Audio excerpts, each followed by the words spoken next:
Alright, you and I are about to dive into a story where a level 1 loser gets mocked by his entire academy. But trust me, this kid is hiding a massive secret. He heads straight for the academy dungeon portal.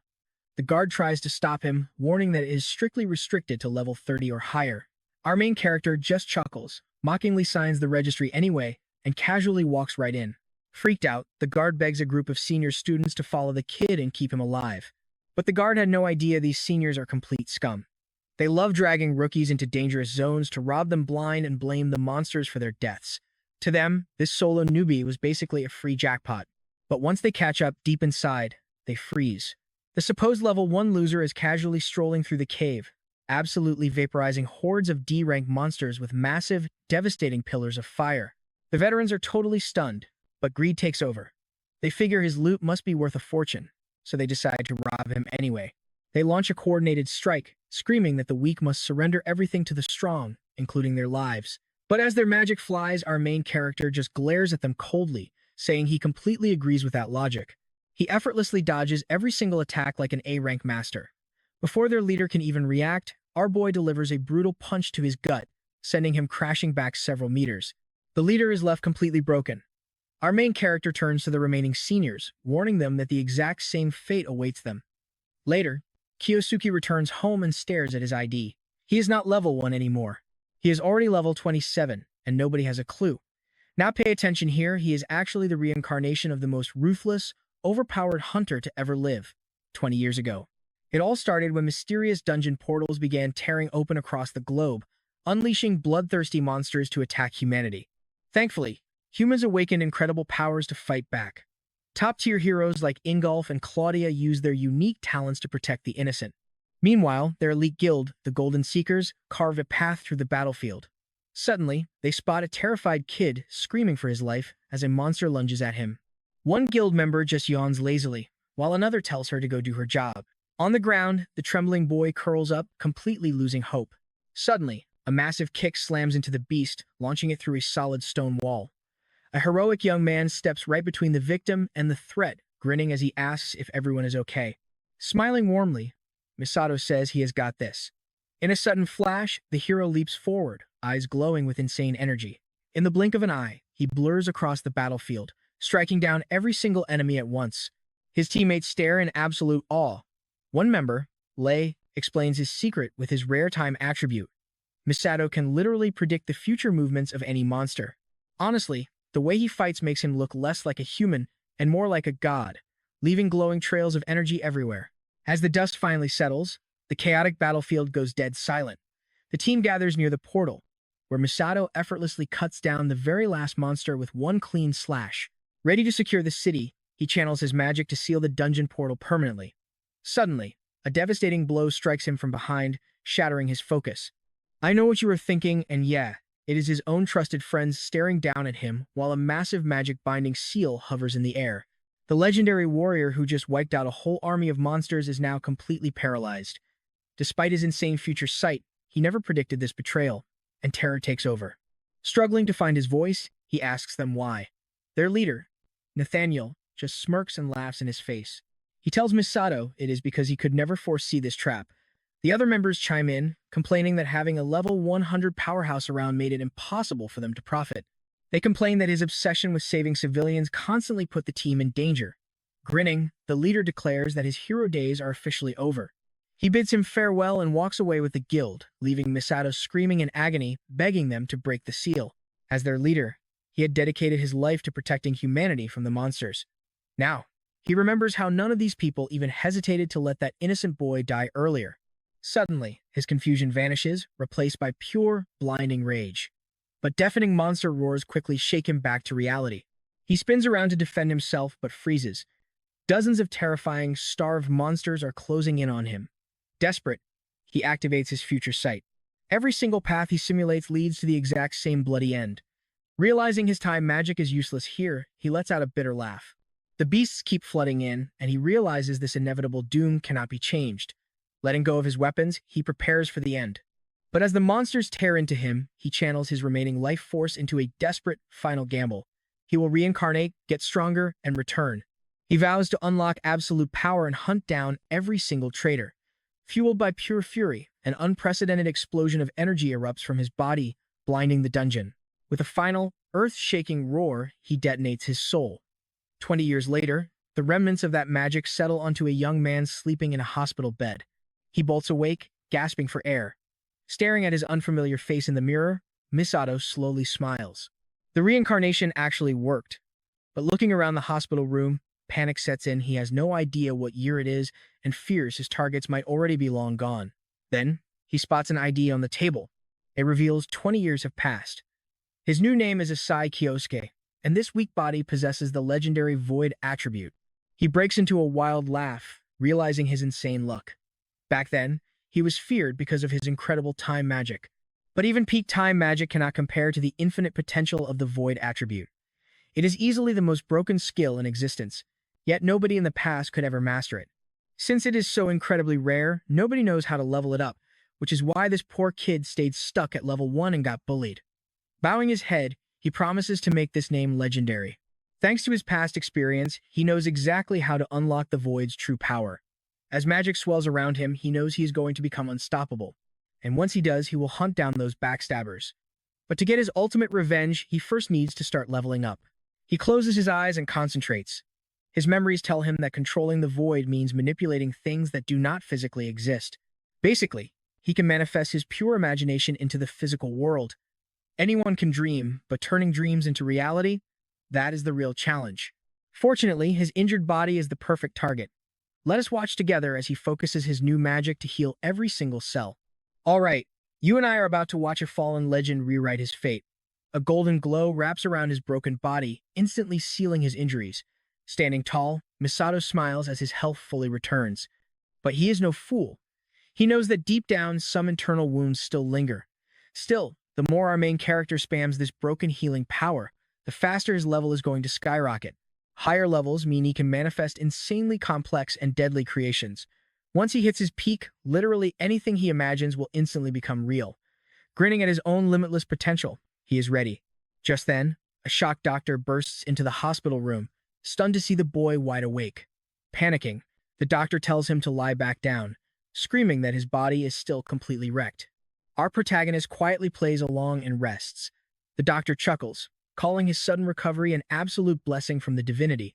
But our hero just blinks, completely clueless about what this divinity even is. The doctor looks at him like he has grown a second head. How could anyone not know? He practically screams, explaining the glorious, world-ruling divinity of the Holy Pentagram. He sighs, figuring the kid is just suffering from memory loss after waking up. Rushing out the door, the doctor promises to prep a bunch of medical tests to make sure his head is okay. Left alone, our hero is totally lost. Yeah, grinding levels is important, but he has got another major problem to solve first. He desperately needs to figure out what year it actually is.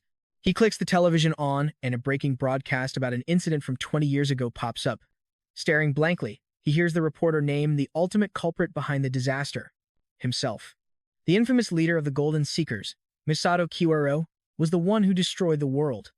Gasping, our hero leaps out of bed, utterly furious at how they twisted the entire history. The news claims that the commander saw the disaster coming but kept quiet to steal all the glory for himself. Apparently, the 5 comrades who put him down are now praised as the legendary Holy Pentagram. Because of this lie, these backstabbers are now ruling the entire world. Our young hero walks over to the window, trying to process this insane betrayal. A hollow, bitter laugh escapes his lips. Those bastards did not just steal his life, they completely drag his legacy through the dirt. Watch closely, because this is where the real rage begins. They trashed his legacy, played the hero, and left him with nothing. Shaking with pure anger, he decides there will be absolutely no mercy. He vows to hunt down every last one of them. As a heavy silence fills the room, he takes a deep breath, forcing his raging emotions back under control. One wrong move could ruin everything. If his old team finds out their former leader is breathing, he will have a massive target on his back. Shutting off the television, he snatches up a phone. He looks up the gym where this body's original owner used to train. Bingo! He grins, realizing this kid went to the Academy of Yuwako, a school run by one of those backstabbing heroes. Talk about a stroke of luck, he chuckles, sitting up to map out his revenge. The path to his first target is already laid out right in front of him. But Iwako is sharp and paranoid, so he cannot rush in blindly. Plus, with the massive power gap between them right now, a level 1 nobody stands 0 chance of survival. Defeated for a moment, he collapses back onto the bed. No matter how badly he wants blood, a level 1 player can only grind. He must wait for his moment. Fast forward a few weeks of resting up and healing in secret. Standing tall, our hero gets ready to head out. The doctor stares at the medical charts, completely baffled by how someone could heal from fatal wounds this fast. Surely, it is a divine miracle, right?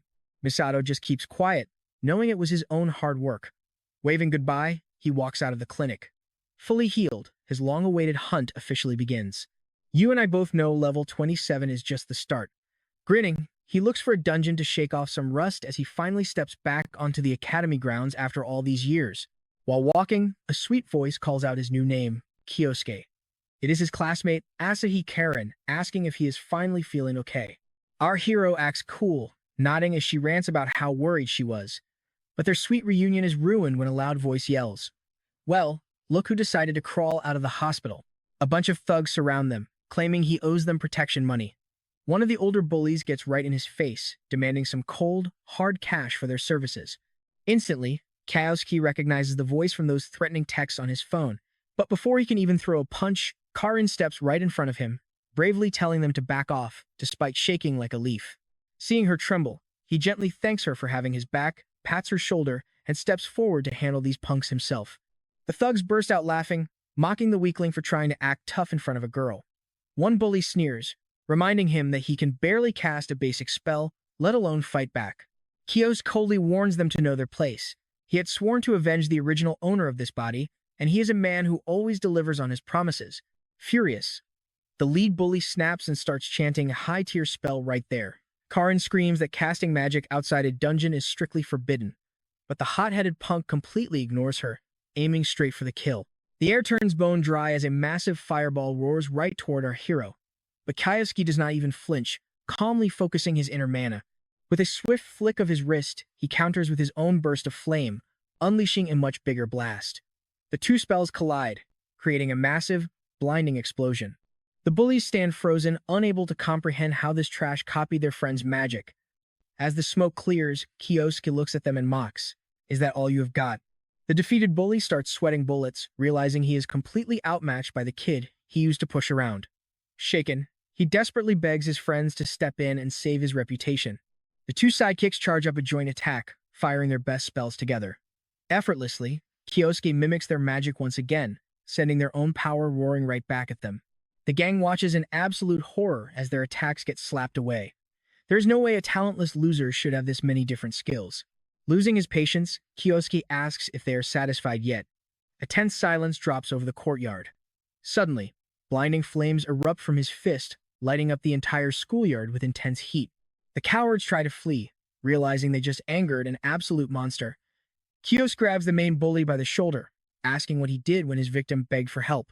Frozen in fear, the leader cannot move as Kyosuke wraps a hand around his face.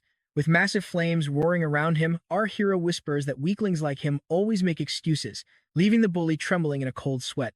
Unleashing the strike, our main character declares that nobody will ever stand in his way again. The air suffocates as a brutal blast of pure heat and magic hits him dead on. Gasping for breath, the bully takes the full, devastating force of the impact. The massive shockwave knocks the others down while their leader is sent flying, crashing onto the pavement, knocked out cold and smoking. Karen just stares, completely stunned by this new Kyosuke, as the remaining thugs drag their friend away. And trust me, you and I just witnessed the absolute start of his rise to the top. Silence falls over the courtyard as the dust finally clears from this insane clash. Scrambling away with their broken leader, the bullies keep apologizing as they run. They are completely terrified, wondering how a talentless rookie returned as an absolute god. Let's dive back in as our main character sighs, disappointed by how easy his enemies were. He and his friend finally step into the academy, but trust me, their peace is already ticking away. Striding through the halls, he notices everyone staring with absolute dread and worry. Did he stand out too much? Suddenly, the crowd parts, and a mysterious figure steps directly into his path. A sharp voice calls out, asking if he is Kyosuke. The stranger wants a quick chat, and our protagonist instantly recognizes this guy as some sort of dean or academy supervisor. Shrugging it off, he claims his class is starting and tries to walk away. But before he can leave, the man stops him. He introduces himself as Yuichi Sudai, the leader of the Biting the Cat Guild. Hearing that, the girl gasps, recognizing the guild director Iwako had set up. Kusuk freezes on the spot. Sudai asks for his time again, his tone turning downright icy.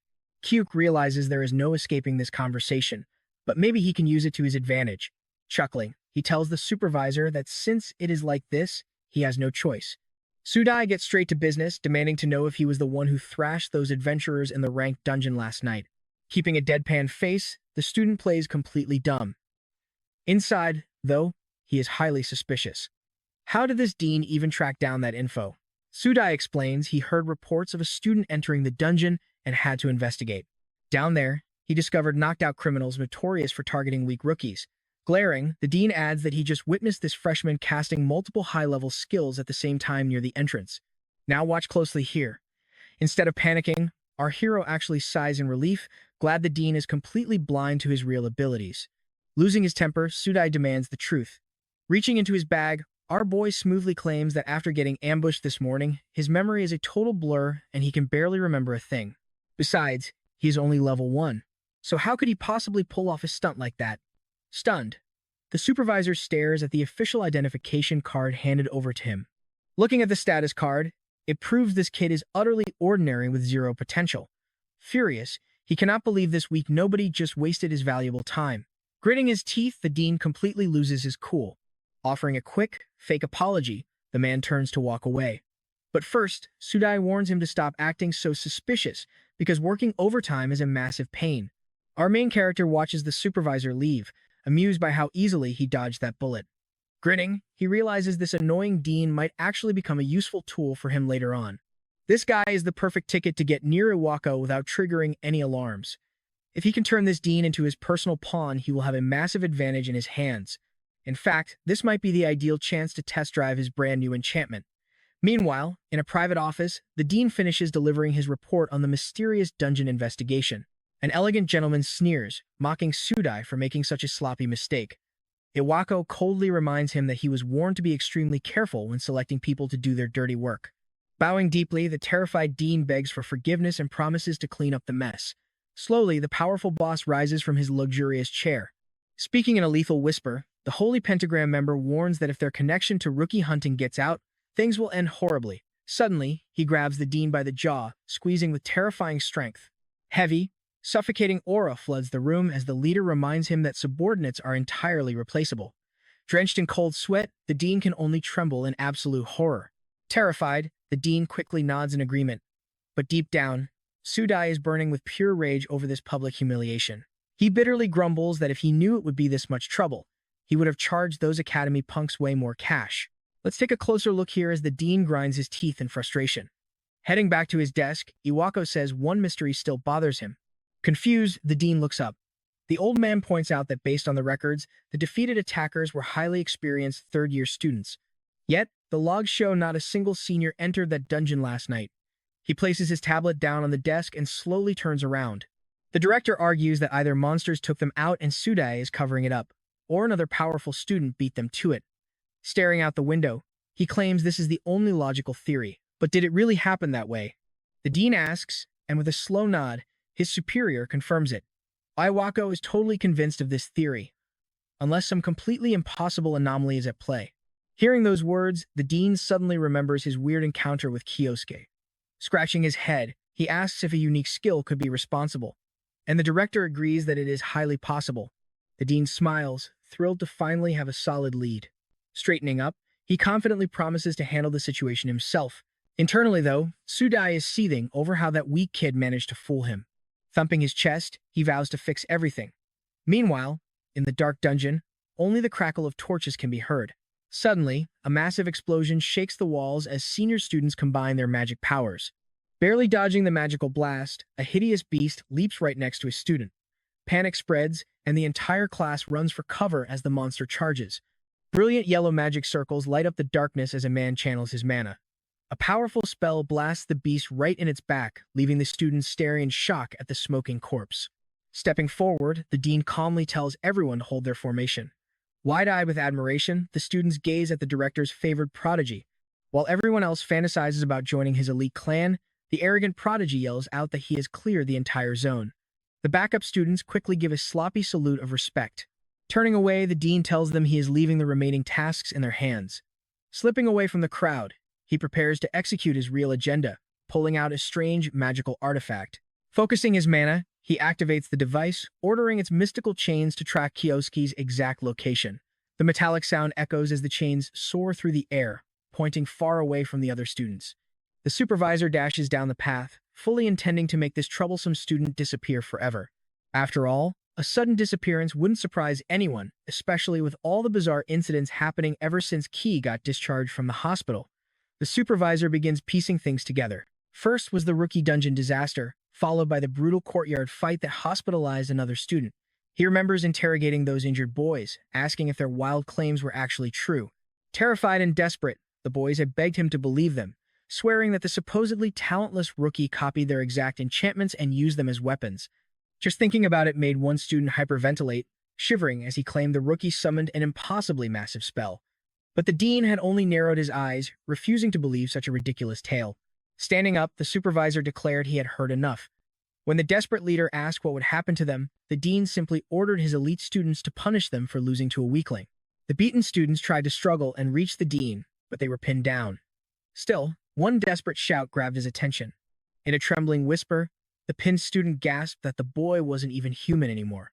And trust me, that raw, primal terror stayed with the dean. To uncover the truth, he forced Kyosuke into a specialized training class.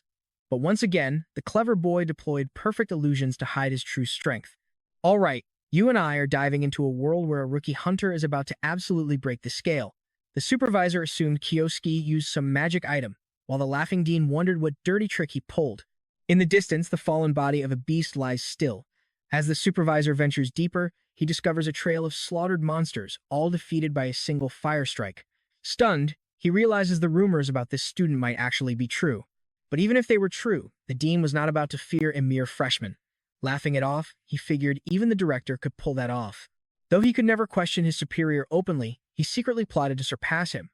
Once he did, he would claim a seat on the sacred pentagram and rule the world.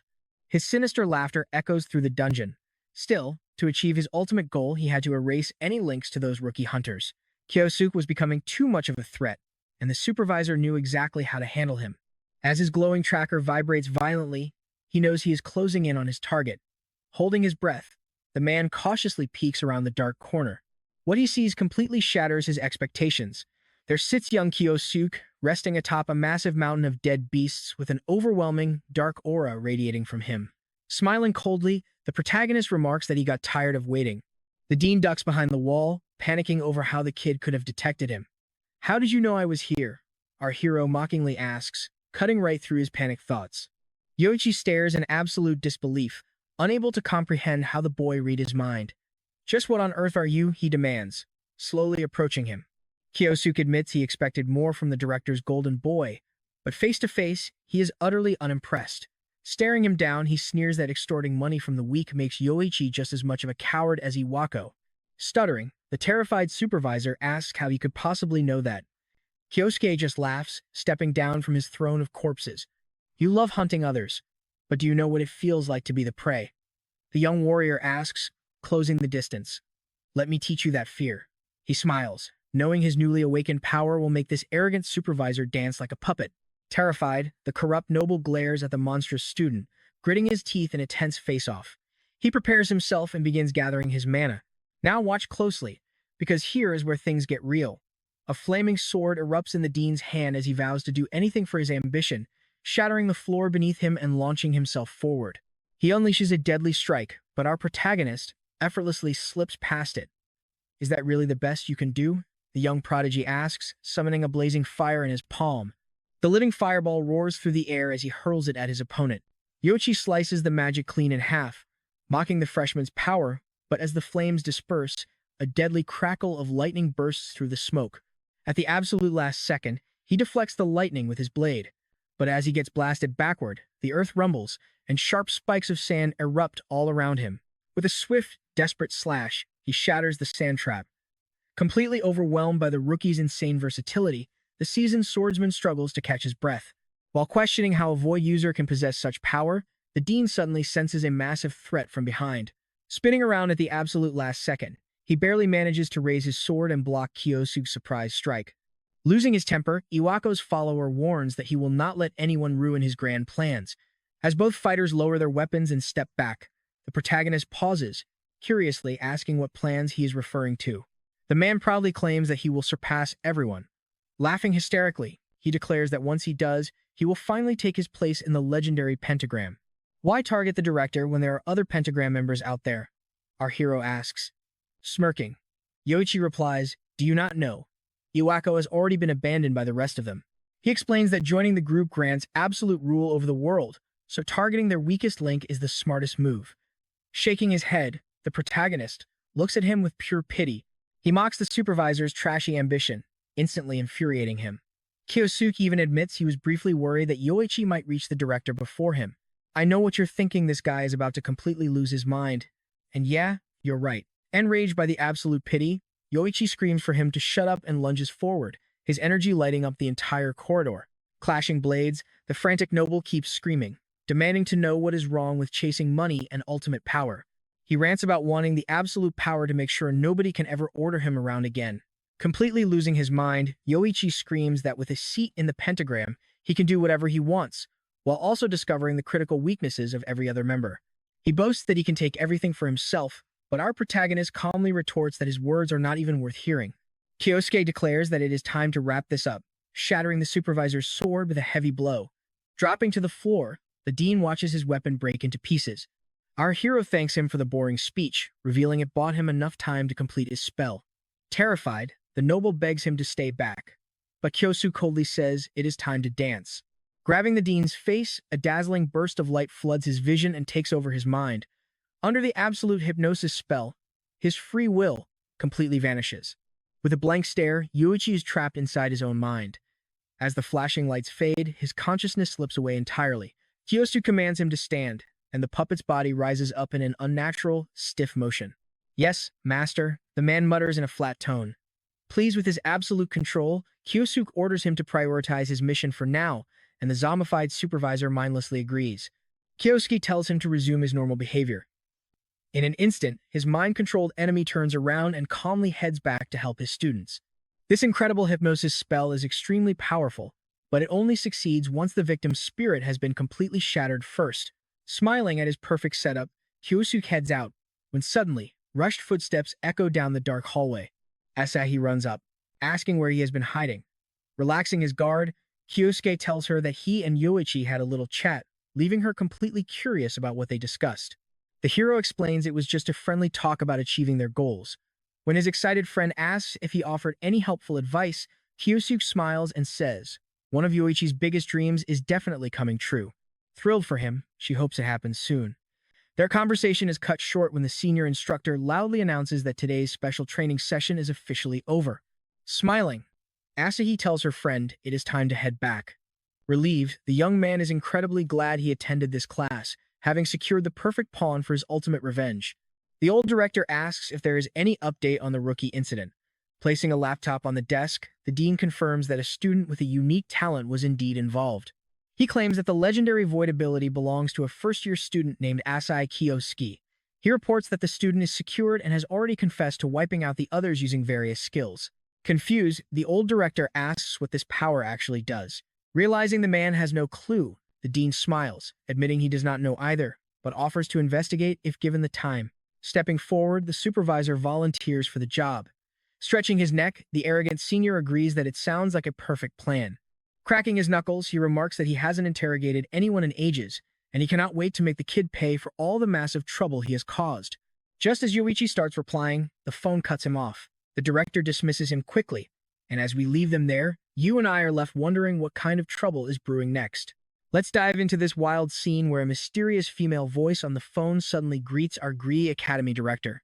Realizing he is speaking to the chief executive officer of Lay Companies, the old man tells her to cut the games. Laroxy just laughs, completely amused that he did not bite. She reminds him they are still partners, forced to share whatever scraps the government throws their way. Leaning back in his chair, the director sighs that she never changes, adding that he is far too busy to discuss business right now. She teases him, asking what could possibly occupy a great director who constantly lines his pockets with academy money. Snapping, Iwako angrily explains he is busy investigating a student with the void ability. The woman scoffed, wondering what a complete failure with a useless power like that could even accomplish. He agrees, but warns that since it is unique, anything can happen.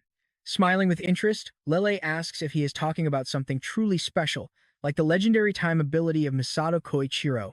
The director goes dead silent. Suddenly, she hears a furious shout and pulls the phone away as he screams that the boy is driving him insane, warning her never to speak of this. Laughing, she mocks his short temper, though she understands. Ever since Misato awakened his reality-bending power, the entire balance between adventurers and monsters was flipped completely upside down. Recalling those chaotic times with a giggle, she decides to call back later, bidding him a cheerful farewell before hanging up. Iwako slams the phone down in pure rage. Even after all these years, just hearing that name is enough to push him over the edge. It is the perfect time to vent his fury. Walking through a thick forest toward his secluded shed, he plans his punishment for the rookie, channeling magic to his fingertip to unlock the door. Watch closely now, his pent-up rage is about to explode as the lock clicks, and he throws the door wide open. Stepping inside, he mockingly apologizes for the delay, but his jaw drops. No one is there, just old tools and thick dust. Before he can think, his world suddenly turns upside down. Yoichi materializes right behind his former master, blade ready. The old man spins around just as the steel is inches from his face, catching the sword barehanded with terrifying reflexes. Smoke rises around them as the director sneers that he was heavily underestimated, mocking Sudai for letting a tiny blessing go straight to his head. Staring at the boy, magic crackles in his hands. The former saint demands if he truly thought he could win, unleashing glowing chains that instantly bind the young warrior. In an instant, the boy is bound tight and hung upside down in midair.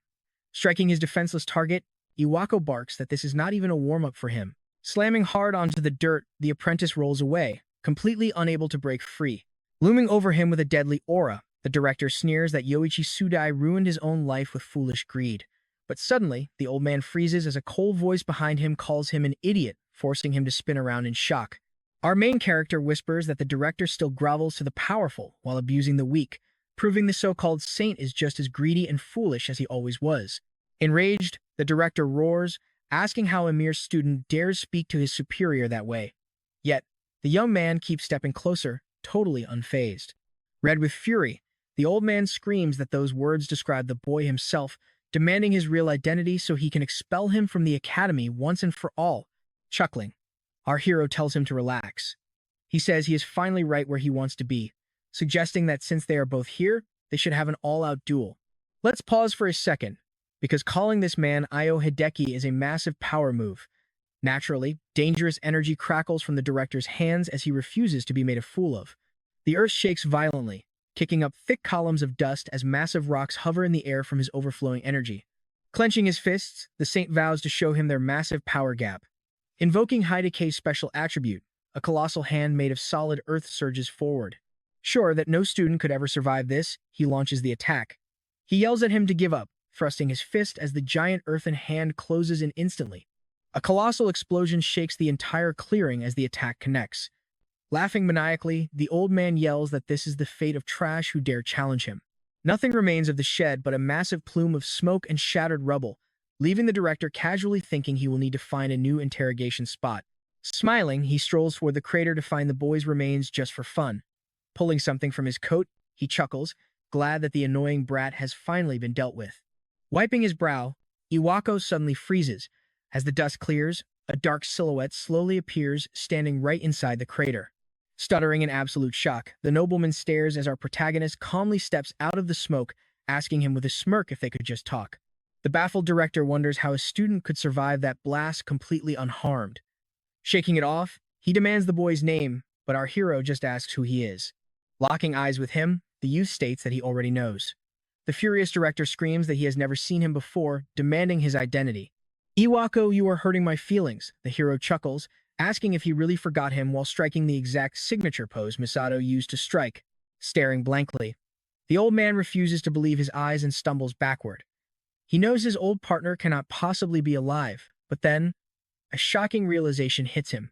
As the boy silently watches, the director grits his teeth, barking that he only read the news and needs to stop playing these stupid mind games. Struggling to even utter that name, he raises his hand to the heavens. Green magic surges around his arm as he screams that Misato Kiyoshiro was defeated long ago. Violent winds swirl around the director while the earth shakes, but the bored warrior simply sighs in disappointment. Stepping forward, the youth remarks that the director always was a fool who only believed what suited him. Panic-stricken, the old man threatens to kill him if he takes another step. Condensed energy gathers in the boy's hand as he states Iwako was easily brainwashed by sweet lies, coldly asking if that was the real reason he betrayed him. Overwhelmed by panic, the director unleashes a massive storm of wind across the forest, but the calm warrior is already primed to counter. Right as the blast strikes, he casually slaps it away with his bare hand, redirecting it harmlessly. Shaking with fear, the old man instantly recognizes that spell. It is the exact magic Kiyoshiro used long ago. The deflected blast decimates the terrain, and a terrified Iwako completely loses his will to fight, collapsing to his knees. You and I can see his mind breaking. The sealed legendary partner is back, and he is here to confirm his worst nightmare. All right, you and I are about to dive into an epic revenge story. Shaking with rage, our hero says he was thrown into absolute despair. The paralyzed Iwako gasps, asking if he is truly Misato Koshiro. The boy kneels, saying it took him too long. He smiles, saying it has been a while, but he is glad the old man remembers. Terrified and broken inside, Iwako cannot believe this is even possible. He leaps to his feet, screaming at the top of his lungs. The director tells him not to play stupid. After all, for this to be real, the boy would have had to die and resurrect. A glowing green energy begins to swirl around the old man's hand. The green light explodes outward as the director shouts that dead men should stay quiet.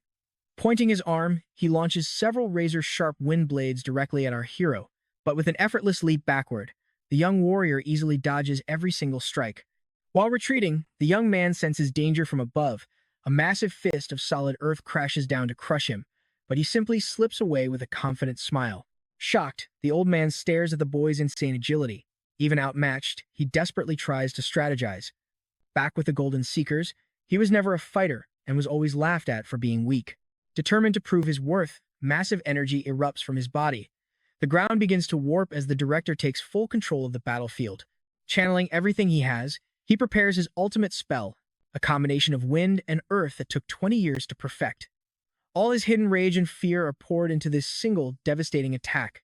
Now, pay attention, because this combined element strike is absolutely terrifying. The surrounding forest literally shakes from this shockwave, and a deafening roar echoes as giant trees crash down around our hero. A massive explosion erupts, blasting shattered stone in every direction.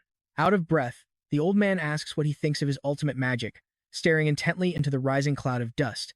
Suddenly, a heavy silence falls. Relieved, the director bursts into wild laughter, celebrating that he has finally achieved the impossible. He had actually defeated the legendary Misato Kiyoshiro all by himself. Still shouting, the proud noble boasts about how much stronger he has become over the last 20 long years. Back then, Iwako was just a nobody in their famous squad. Now, happier than ever before, he screams at the dust that no one should ever underestimate him again. Over the years, his holy level had grown higher and higher. Stopping to catch his breath, he smiles, knowing that after this victory, no one can deny his strength. He is the ultimate power among the holy pentagrams. But a voice suddenly asks if he is done, making the old man freeze. Brushing dust off his coat, our hero is just waiting for him to finish his speech. Trembling, Iwako asks how on earth he dodged that attack. He stammers, asking if the boy can even use powerful magic. With a mocking smirk, our hero replies that obviously he can, since he is the hero of this era. Stepping closer, the young warrior finally unleashes his true, suffocating magic. With a cold smile, he whispers that he can finally let out all his built-up rage without holding back. Paralyzed by fear, the director realizes this monster is not even human. Yet, after everything he has endured, he refuses to just give up now. He gathers his remaining strength, raising his hand to cast a desperate spell. A giant hand of solid rock erupts next to our motionless hero. Smiling again, the old man is certain he has won this time. Yawning, our protagonist sighs lazily. Manifesting a simple shield of water to block the attack, he casually remarks that his old buddy is still as noisy as ever. The moment the giant rock touches the water shield, the spell completely shatters. Furious, the director asks if he really thinks that weak shield can save him, his sanity slipping away. You and I both know how this ends. Screaming at him to stay back, the old man fires high-speed wind blades, but our hero easily deflects them as a massive storm gathers around him. Shielding his face, the director tries desperately to survive the overwhelming force of the counter. But even with all his power, he cannot withstand this pressure. Slammed backward by the gale, Iwako crashes hard against a tree. When he opens his eyes, Misato is standing right there, his hands blazing with white-hot fire. Left with no other options, the pathetic director drops to his knees, begging his former ally for mercy and forgiveness. The young hero just looks down at him with cold, empty eyes. But this noble is a snake, planning to exploit his old friend's mercy to launch a sneak attack. Cutting him off instantly, our hero tells him to shut his mouth. A dark, menacing aura flares as our hero warns that they sealed him using this exact trick once, and it will not work again. Terrified, the old man begs for his life, crying out that they were once friends as the flames grow hotter. Misato snaps that Iwako has absolutely no right to say that, not after forcing him to become a demon of vengeance. A massive, elemental strike slams into the traitor. A brutal barrage of attacks follows, with every single blow infused with a different element. The director stumbles back, completely broken. As his vision starts to fade, he can only see the terrifying silhouette of his former friend. With all hope shattered, he realizes too late that he should have never crossed this absolute monster. A devastating strike launches him backward, obliterating the forest in his path. The shockwave incinerates everything around them. With his final breath, the old man begs to ask one last question. But Misato mocks him, saying he won't even be awake to hear the answer. Sometime later, the battered traitor slowly wakes up. Standing over him, Misato coldly notes that he is finally awake. The old man screams, desperately dragging himself away across the dirt. He begs the boy not to end his life, but our hero nonchalantly replies that he has no intention of killing him. The boy corners the panicked noble against a tree. Looming over him, Misato asks in a terrifying voice if he is finally ready to answer some questions. Pulling a phone from his pocket, he holds it up and demands to know everything about a contact named Lei Ruakshi. The director screams that it is his phone, desperately trying to snatch it back from our hero. Easily dodging the attempt, our protagonist points out that according to the logs, this woman contacted him earlier today. Glares of absolute malice force the trembling old man to talk. He stammers that she's coming to Japan in 3 days and only wanted a casual call. Our hero laughs with satisfaction, realizing his next target will arrive in 3 days. Lowering the phone, he decides on his next play. Tossing the phone back to the dirt, he orders him to act completely normal around Lei. He warns the traitor never to reveal that he has been reincarnated. Pointing at the man's chest, he explains that he placed a hidden spell on his heart while he was knocked out. If he dares to expose his identity, the consequences will be fatal. Crushing a small flame in his hand, the sudden flash of heat instills absolute terror, leaving the traitor completely paralyzed with fear. Make sure to keep your word, Kyoichiro warns before turning around. Laughing silently to himself, our hero admits he does not even use that kind of fire magic. Seeing him so utterly terrified, our hero is glad his bluff works so well. As Iwako collapses in despair, he decides that hypnosis would have been way too boring anyway. 3 days pass, and we see Lei Ruaki sitting inside a plane bound for Japan. Beside her, her assistant Yang points out that they are finally about to land at their destination. And trust me, you and I are going to want to see what happens next, because the peaceful landing announcement is suddenly cut short by a horrifying scream that startles everyone on board. Alright, you and I are dropping right into a high-stakes hijacking where a masked gunman suddenly grabs a flight attendant hostage. Guns are pointed at terrified passengers who are ordered to the floor, but Lei just stands up and calmly walks forward. The panicked criminal screams at her to stop, or he will shoot. In a flash, she lunges straight at him. A single, brutal strike sends the gunman crashing to the floor, leaving the other hijackers with absolutely zero time to react. With lightning-fast moves, she easily takes down the remaining thugs. The crew can only stare in absolute shock before realizing their savior is Lei Ruakshi of the Pentagram Saints herself, sparking a massive celebration. Once the plane touches down, police drag the beaten criminals away while our Saint and Yang watch. That is when an elderly gentleman steps up to personally thank her for saving everyone. She gracefully responds that she was happy to help, thanking him while noting they just saved the airline from a massive public relations nightmare. While her assistant inspects a confiscated pistol, Lei points out that these weapons easily bypass normal security detectors. Lately, dangerous rogue factions have been arming themselves with high-tech gear forged straight from dungeon materials, she explains. The older man suggests getting similar weapons for his own security team. Smiling, Lei places a hand on his shoulder and playfully mentions the hidden weapon he is already carrying. He nervously bows, quickly agreeing with her suggestion. Meanwhile, inside the airport terminal, Lei is already on a private phone call, casually ordering someone to let the hijackers go. Yang Xinyu points out that their plan went off without a single hitch, while Ruaki smirks, admitting the whole setup was actually pretty fun. She reminisces about staging the hijackers to help seal their business deal as they walk along. Stopping right in front of a massive crowd of adoring fans, she happily notes this was also perfect publicity for her brand. The excited crowd chants her name, praising her heroic rescue while she waves and glides past them. Moments later, the powerful female chief executive officer arrives at the academy in a heavily guarded limousine. Stepping out of the vehicle, the ruthless clan leader mutters that it is finally time to handle her true business in Japan. Meanwhile, inside the principal's office, a bruised and bandaged Iwako stares out the window with a bitter scowl. But wait, pay attention here because things get tense when Lei suddenly slides right into the office with a fake smile. Once they sit down, she immediately demands an update on that special void attribute student he found.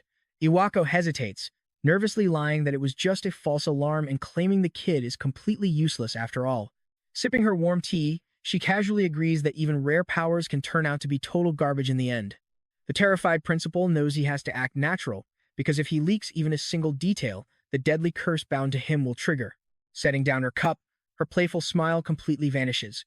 She gets straight to her real agenda, demanding an update on the development of their secret drug and wanting to select the next unfortunate student to serve as their human test subject. Laughing coldly, Lele crosses her legs, calling the plan to use school trials for human testing absolute genius.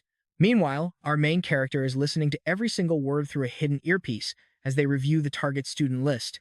Listening from afar, the young man is utterly sickened by their pure evil.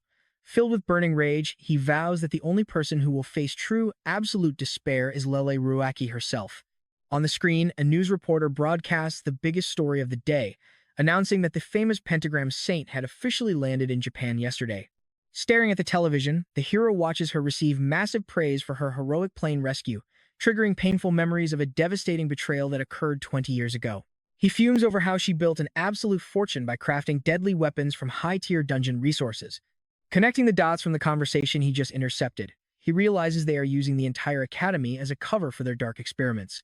Buttoning his uniform, he reflects on how this beloved hero appears perfect to the public, while secretly exploiting innocent lives behind closed doors. With burning determination, he decides he cannot stand by and let this happen, walking out the door. Walking through the crowded school hallways, the boy scrolls through his phone to plan his next strategy. Recalling the heavy security he faced when he first arrived, his deep thoughts are suddenly cut short by his cheerful classmate, Asahi Karen. "You saw that coming, right?" Of course, she cheerfully greets him with a bright smile, instantly noticing he is reading about Saint Lei. He quickly shrugs it off as random browsing, but Asahi keeps talking, praising the woman as an absolute boss for fighting those plane hijackers. She mentions that the legendary Chongshan clan is incredibly popular, immediately catching his attention. Karen explains that this massive organization was founded by the female executive and features some of the strongest fighters alive. Remembering those elite guards from earlier, he realizes they must belong to her private guild. Kara notes that most students want to join their military ranks, but our hero quickly plays down any interest of his own. But mid-sentence, a brilliant plan hits him. He can actually use this very guild as a stepping stone to get close to the boss. Walking away, he warmly thanks a completely baffled Asahi for helping him make up his mind, leaving her standing alone in the hallway. Picking up, he hears Kyoero demanding a quick favor. The nervous principal asks what he needs, and the boy delivers strict instructions on exactly how to handle Lei the next time she reaches out. Deep inside a cold laboratory, a bound man groans in sheer agony on the floor.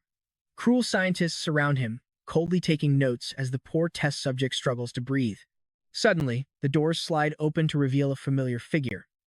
Lei struts in alongside Yang, laughing mockingly as she asks the helpless victim how he is feeling. The poor man begs them to stop injecting him, terrified that the lethal drugs will kill him, but his pleas are cut short as she brutally kicks him right in the face. Grinding her high heel into his bleeding face, she snaps that she would never listen to the whining of a worthless lab rat. She smiles coldly, telling him not to worry, because if he actually survives this toxic dose, he will end up becoming much stronger. Stepping back, Lei heartlessly orders the team to proceed. The doctors move in, holding up another massive syringe filled with the glowing, experimental substance. They pin him down and force the fluid into his veins. He writhes in intense agony, coughing up blood as the drug wreaks absolute havoc on his body. While the lead researcher watches closely, a doctor keeps the twitching victim pinned. The poor man lies there, eyes rolled back and foaming at the mouth, desperately trying to utter a single word. Lele casually notes that this batch causes loss of speech, meaning the serum fails without high magic potential. She turns away, demanding they gather far more data. Walking out, Yang reminds her they will soon need fresh bodies for these experiments. Ruoxi agrees, mindlessly scrolling her phone while planning to recruit more unsuspecting victims through their upcoming clan tryouts. Stepping into the elevator, she calls Iwako to discuss the upcoming trials. She demands he round up the most magically gifted students at the academy to serve as their next batch of lab rats. The principal listens intently, proposing a school-wide selection tournament to easily screen the absolute best candidates for her twisted experiments. She laughs heartily, praising the old man's clever plan before hanging up. And trust me, you and I are about to see things get wild. All right, you and I are diving straight into this crazy exam as the director hangs up, thinking he followed Kiichiro's orders perfectly. Meanwhile, Ruok's assistant makes a huge announcement. He reveals that the legendary Serpent of Chongshan is hosting a selection exam for new recruits. The shocked students can barely process this golden ticket into the prestigious clan. Kiichiro smirks, knowing this is his perfect chance to get close to Lei. Over in the stadium, crowds gather as the head examiner steps up to welcome everyone to the test. As the rules are laid out, Isai keeps his eyes on the prize. He knows joining the Serpent clan and reaching Lei hinges entirely on him crushing this entrance exam first. Back when he dealt with Iwako, keeping a low profile was key. But now he needs to stand out and grab the attention of Shinyu Lei's right-hand man and the judges. Staring at the speaker, his eyes lock in with fierce determination. It is time to unleash his full power, but as he leans against the wall, a sudden voice calls out. Karen walks up, asking if he has taken the big exam. He nods, asking the same, while secretly hoping she stays far away from the dangerous plans he is setting in motion. Shying away, Karen admits she probably does not belong here. Intrigued, he listens closely as she explains that she still has her own deep reasons for trying. Cheering up, she suggests they both give it their all, and he agrees. Locked in and ready, he cannot waste this moment. Just then, the proctor announces the mana testing begins. Gesturing to a glowing orb, the man explains it measures raw magic on contact. The students form a neat line as suited guards instruct them to touch the device one by one. One student confidently steps up and roars, slamming his hand onto the stone. The examiner just sighs, jotting down notes before calling out the next candidate to step forward. The student hands over his identification with a respectful bow, hoping for the best. The evaluator barely gives him a cold nod. The examiner sees a level 30 void user and expects absolutely nothing. But pay attention here because Keiichiro steps up with pure confidence and touches the device. Boom! The device erupts in a blinding flash of multicolored mana. Shocked, the examiner quickly shields his face from the intense glare radiating off the crystal. The crowd of students gasps, completely blown back by the sudden gale of energy. As the blinding light finally fades, Kiichiro calmly asks if that was enough. The stunned examiner frantically nods, yes. Asai casually walks away while the inspector quickly marks him down as an undisputed S rank. Next is the skill test, where our boy instantly conjures a solid earth spell. The judge scoffs, wondering if this kid can only throw mud. He thinks high mana is useless without technique. But reading his mind, Asai flashes a sharp, confident smirk. He instantly triggers a second spell, forming a perfect sphere of water. The flawless control leaves the examiner completely speechless. Before the judge can recover, Asai starts chaining fire, lightning, and wind. Effortlessly, he conjures multiple elemental spheres to orbit around him like a solar system. An examiner yells in disbelief as all basic elements swirl together. He wonders if they still think the void attribute is useless now that he is breaking all the rules. After finishing, Karin runs over, cheering that he was absolutely incredible. He smiles, thanking her and encouraging her to do her best next as she locks in with serious resolve. Now standing before a withered planter, it is Karin's turn. With a swift gesture, golden magic erupts from her hands, wrapping around the dead soil to breathe new life inside. Flowers rapidly sprout and burst into gorgeous blooms as her magic glows bright. When the light fades, massive, beautiful blossoms are resting right at her feet. A few haters laugh, wondering if flowers are all she can do. But you and I know better, and our main character realizes she might actually possess the ultra-rare light attribute. Karen walks off looking completely downcast. Asai watches her, realizing how hard it is to grade supportive magic and feeling genuinely bad for his classmate. Still, he is relieved she won't get dragged into his dangerous schemes. But from afar, Yang watches her, noting on his phone that Karin makes a perfect test subject. The proctors announce the final exam is a duel. Assistant Yang points to a group of elite warriors, explaining they will be the opponents. A terrified student asks if they seriously have to fight actual members of the Serpent clan. Yang reassures them, saying they are just being evaluated and losing won't disqualify them. But deep down he smirked, knowing no regular students stood a chance against these elites. A massive warrior stretches, laughing as he asks Asai if he is the rookie making all the waves. He sneers, saying high scores mean absolutely nothing once you step into a real battle. Asai politely nods, hoping to learn. The brute just laughs, boasting he will finish this in one single blow. Channeling earth magic, the man fires massive boulders. As the fight begins, Asai remains perfectly calm. Using precise wind magic, he easily warps the air currents, freezing the heavy rocks dead in their tracks. With a quick flick of his wrist, Asai sends the massive boulders flying right back. The heavy rocks slam into the guard, who barely manages to guard up and block. The warrior is speechless, shocked that his student just countered his signature spell. Jumping back, he looks around, only to realize the boy has completely vanished from his sight. Before the brute can even react, Kiichiro materializes right behind him, holding a razor-sharp blade of pure ice directly against his throat. He asks if this is the real combat he was boasting about, mockingly thanking him for the lesson. The judge quickly calls the match, and excited crowds instantly swarm our hero. From the sidelines, Yang stands frozen in shock. A mere student just crushed an elite warrior. Squinting in suspicion, he wonders who this kid really is. Later that night, Lei relaxes in her armchair, listening to the final report confirming that the entrance selection has officially wrapped up. Bored, she asks if any interesting rats showed up. Yang answers that one student stood out. Intrigued, she listens as he explains that this kid passed with flying colors and put on a wild show. When he mentions the boy has the void attribute, Lei stops. Remembering the director's warning, she stands up with a dark, cunning smirk on her face. Laughing wickedly, she realizes she just found herself the perfect new test subject. Meanwhile, the students gather in the main hall as Yang takes the stage to announce the results.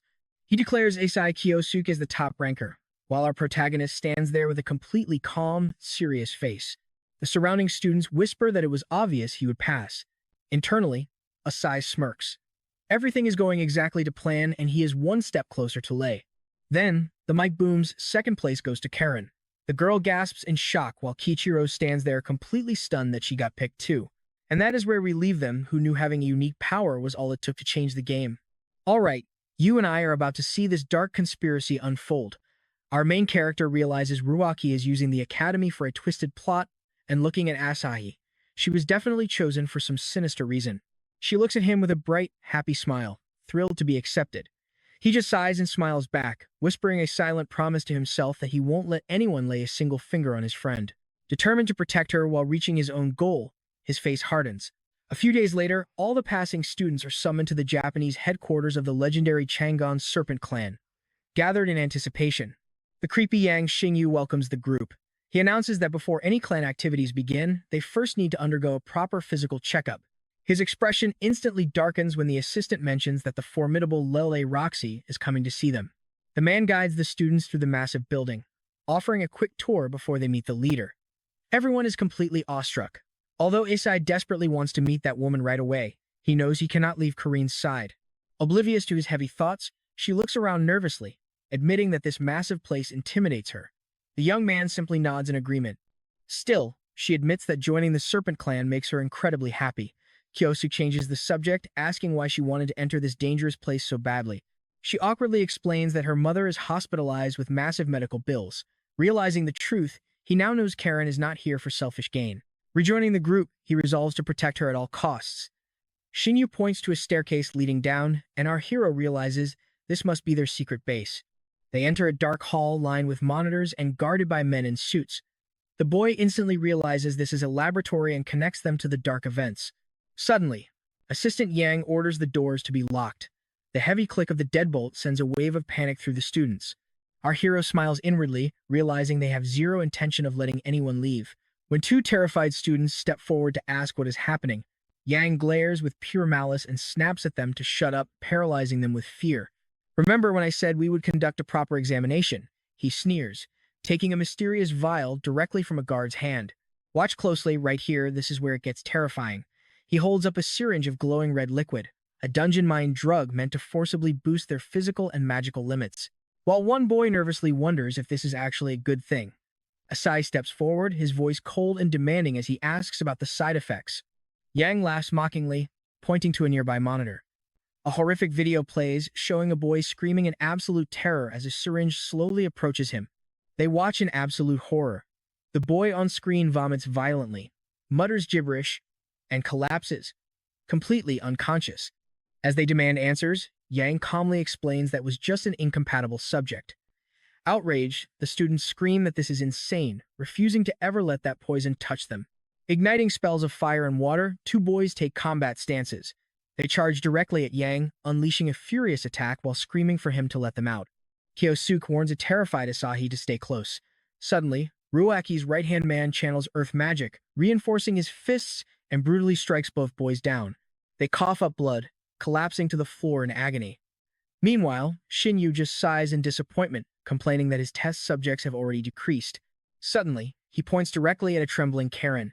Drawing the red liquid, he notes she is the only light attribute student here, expecting outstanding results from her. He advances, raising the lethal needle as she freezes in absolute terror. But before he can touch her, Asai steps forward, shielding her completely. As she looks on in worry, Yang demands to know what he is doing. Asai coldly replies that he is just keeping the trash away from her, triggering Yang's explosive rage. At his command, several guards lunge at the young man. One tries to punch him, but Kyo effortlessly slips the blow and strikes his neck with lethal precision. Searing lightning erupts from the strike, leaving the guard screaming. The surrounding suit-clad men freeze in shock, completely unable to process his raw speed. Before they can react, our hero vanishes, closing the distance instantly. In a flash of overwhelming power, he sweeps through the guards, knocking them out cold. He slams the final guard to his knees. Yang stands frozen, unable to believe his elite forces were destroyed in seconds. Turning a fierce glare onto him, the boy warns that he is next. Terrified, Shinyu stumbles backward as Asai slowly approaches.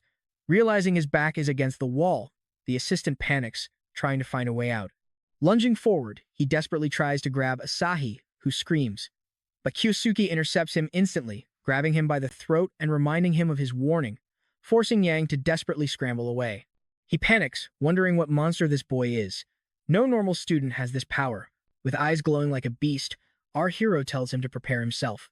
Yang is completely cornered. Standing tall, Asai shields the girl and readies his strike. Left with zero escape, the villain curses in pure desperation. Kyosu tells her to stay back, and she whispers her thanks. Looking at him, she is left in awe. Just moments ago, his movements were so fast she couldn't even track him with her eyes. I know what you're thinking, he is way too strong. Facing them, the assistant grumbles, warning our hero not to get so arrogant. Asai ignores the threat, demanding to know why they are using innocent academy students as test subjects. His voice is dangerously cold as he asks for the truth. The man sneers, explaining it is simple. Those who follow Ruaki receive her blessing, and once this drug is perfected, her power will grow beyond imagination. Shocked, Asai demands if these horrific experiments are actually acceptable. Smirking, the villain replies that they merely use the resources at hand. He smiles, declaring it a great honor for these kids to serve as lab rats. This absolutely shocks Asai, reminding him of how Asahi desperately joined this clan to save her hospitalized mother. He remembers her pure excitement and how genuinely happy she was just to join this great serpent clan. Knowing this, a dark, raging hatred fills our hero, causing him to fiercely clench his fists. To make matters worse, Yang sneers, saying the girl behind him should be deeply grateful to be chosen as a test subject. Filled with absolute disgust, the young man orders him to shut up in a terrifyingly deep voice. Suddenly, a violent explosion of blue mana erupts, enveloping our hero in a blinding, brilliant aura. The stunned assistant stares in disbelief. His face contorts with terror as our hero coldly asks who he thinks he is, calling them nothing but heartless scum who understand nothing. Moved by his protective words, she stares at him. Feeling the immense physical pressure, Yang wonders how a mere student can possess such terrifying energy. Trying to regain control, the assistant smiles, admitting he respects his courage. And that's where we leave it, trust me. You'll want to see what happens next. All right, you and I are about to dive into an epic showdown. This shady guy tries to strike a business deal, asking if our main character wants to serve Lady Ruaki. He promises that handing over the girl will make him a top executive. But our hero just tells him to shut his mouth. He refuses to forgive these scum, while Yang warns him that he is going to regret this choice. Unleashing massive earth magic, the assistant wraps himself in glowing golden mana. With flashing eyes, he takes his stance and shatters the ground under the sheer force of his energy.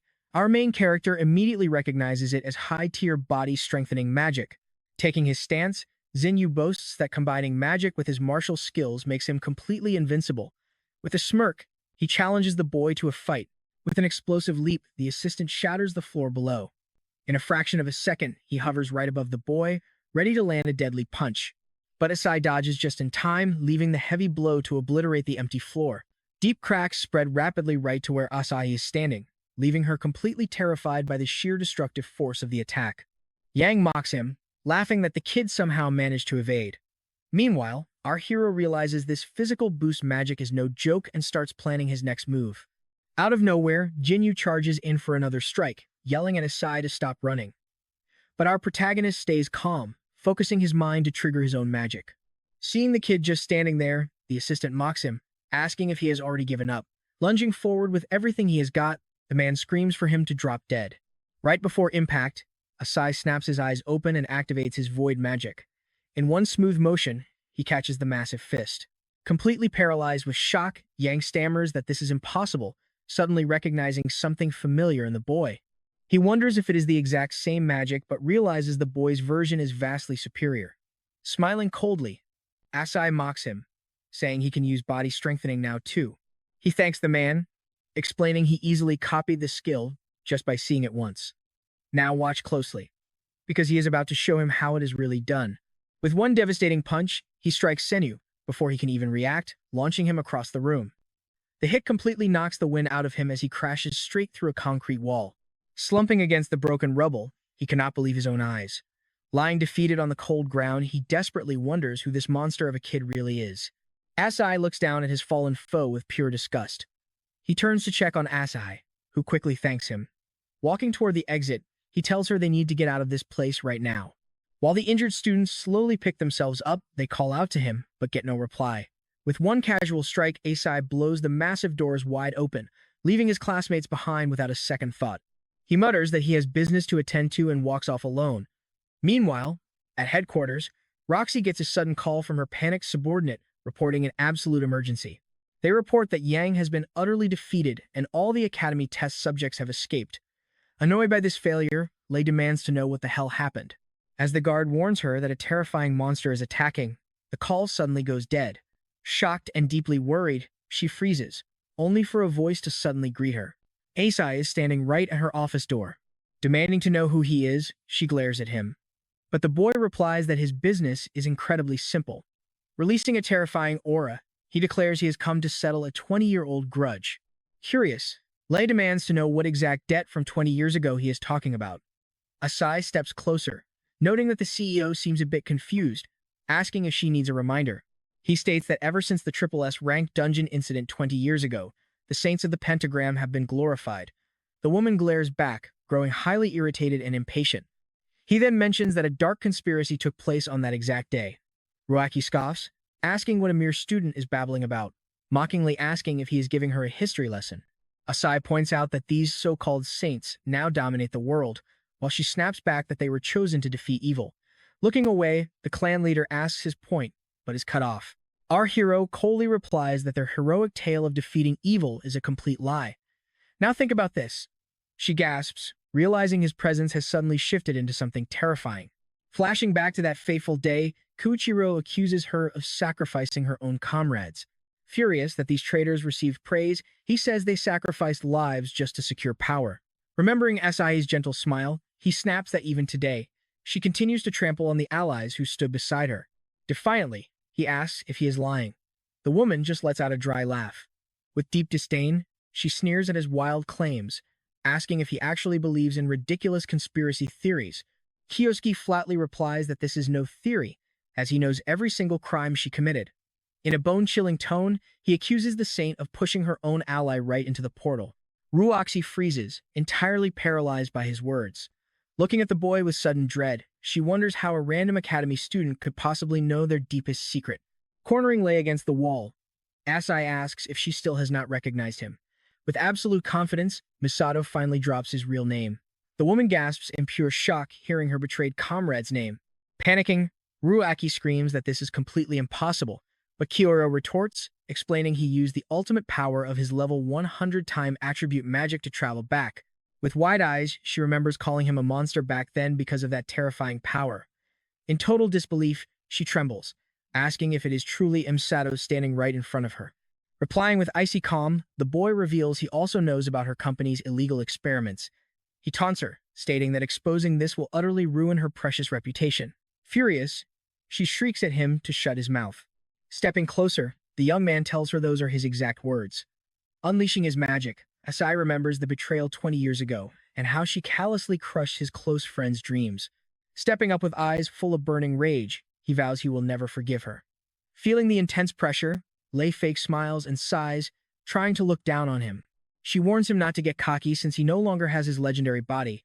Grabbing a glowing spear mounted on the wall, she snarls that he made a mistake, showing his face. Screaming that she will make him pay, Ruaxi raises the weapon, charging it with wild arcs of lightning. In one swift motion, she drops and unleashes a devastating electric slash that obliterates the room. The blast is so intense it tears the office apart, leaving deep craters. Asai easily jumps back, escaping unscathed. Taking her stance, Lei laughs, asking what he thinks of her company's custom-made weapon. Smiling smugly, the CEO boasts that the weapon is forged from dungeon materials stronger than any steel. In a flash, she lunges forward, promising to show him just how sharp it really is. The Saint unleashes a flurry of rapid attacks, while Kiosk seamlessly dodges. For a split second, he just analyzes her weapon movements. She laughs, taunting that dodging is his only redeeming quality. But deep down, the warrior grows anxious, feeling something is off. She watches him slip past her strikes, wondering why she cannot land a hit. Our hero, completely expressionless, mutters that he has figured her out. He tells her she has spent too much time playing CEO and has gotten incredibly slow. He mocks her, stating she is not even on Aiko's level. Angry veins instantly pop on her forehead. Losing her mind, she screams at him to shut up and launches a massive thunder attack. She hurls her spear straight through his chest. Seeing the direct hit, she thinks she won. But trust me, you and I know this fight is far from over. All right, you and I are stepping right into this tense climax.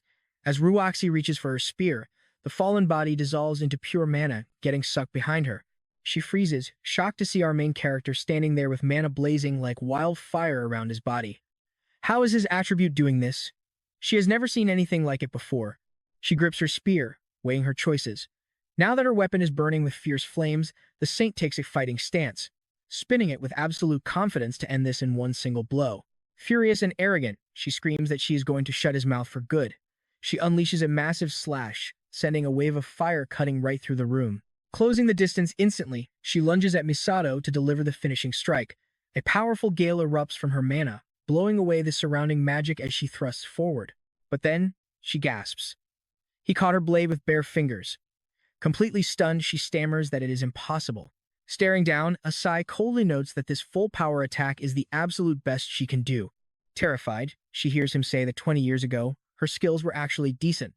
Snapping back to her senses, she decides to play her last, desperate card and charges him again. Ditching her spear, she sprints right past him. He asks what she is doing, but then, our main character suddenly realizes her true, wicked plan. Ruaxi snatches a syringe filled with a creepy red liquid from a table and stabs her own neck. A blinding burst of mana explodes out, forcing the young man to shield his eyes. He glares at her, annoyed, stating that she has gone way too far.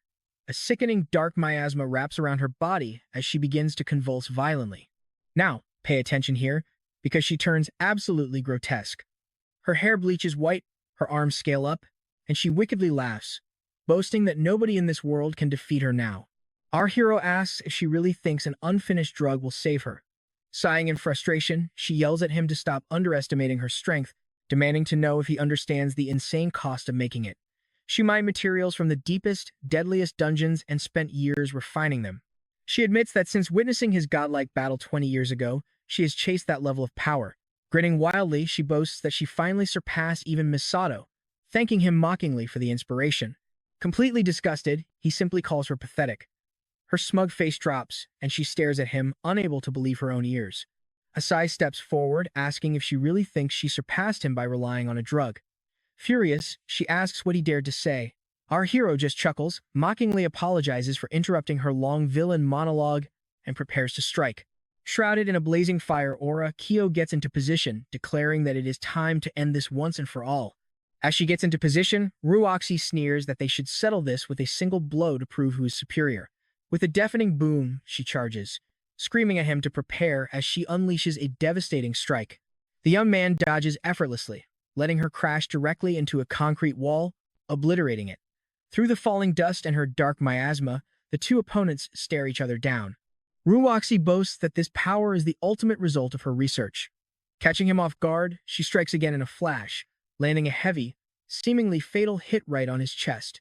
The brutal impact sends him flying backward, shattering the floor and kicking up dust. Smiling, she thinks she has won, but suddenly, an excruciating, sharp pain shoots through her body. You and I both know she thought she won, right? But looking down in agony, she finds a massive ice spike impaling her foot, planted the second she began her charge. Stunned, she demands to know how he is still alive.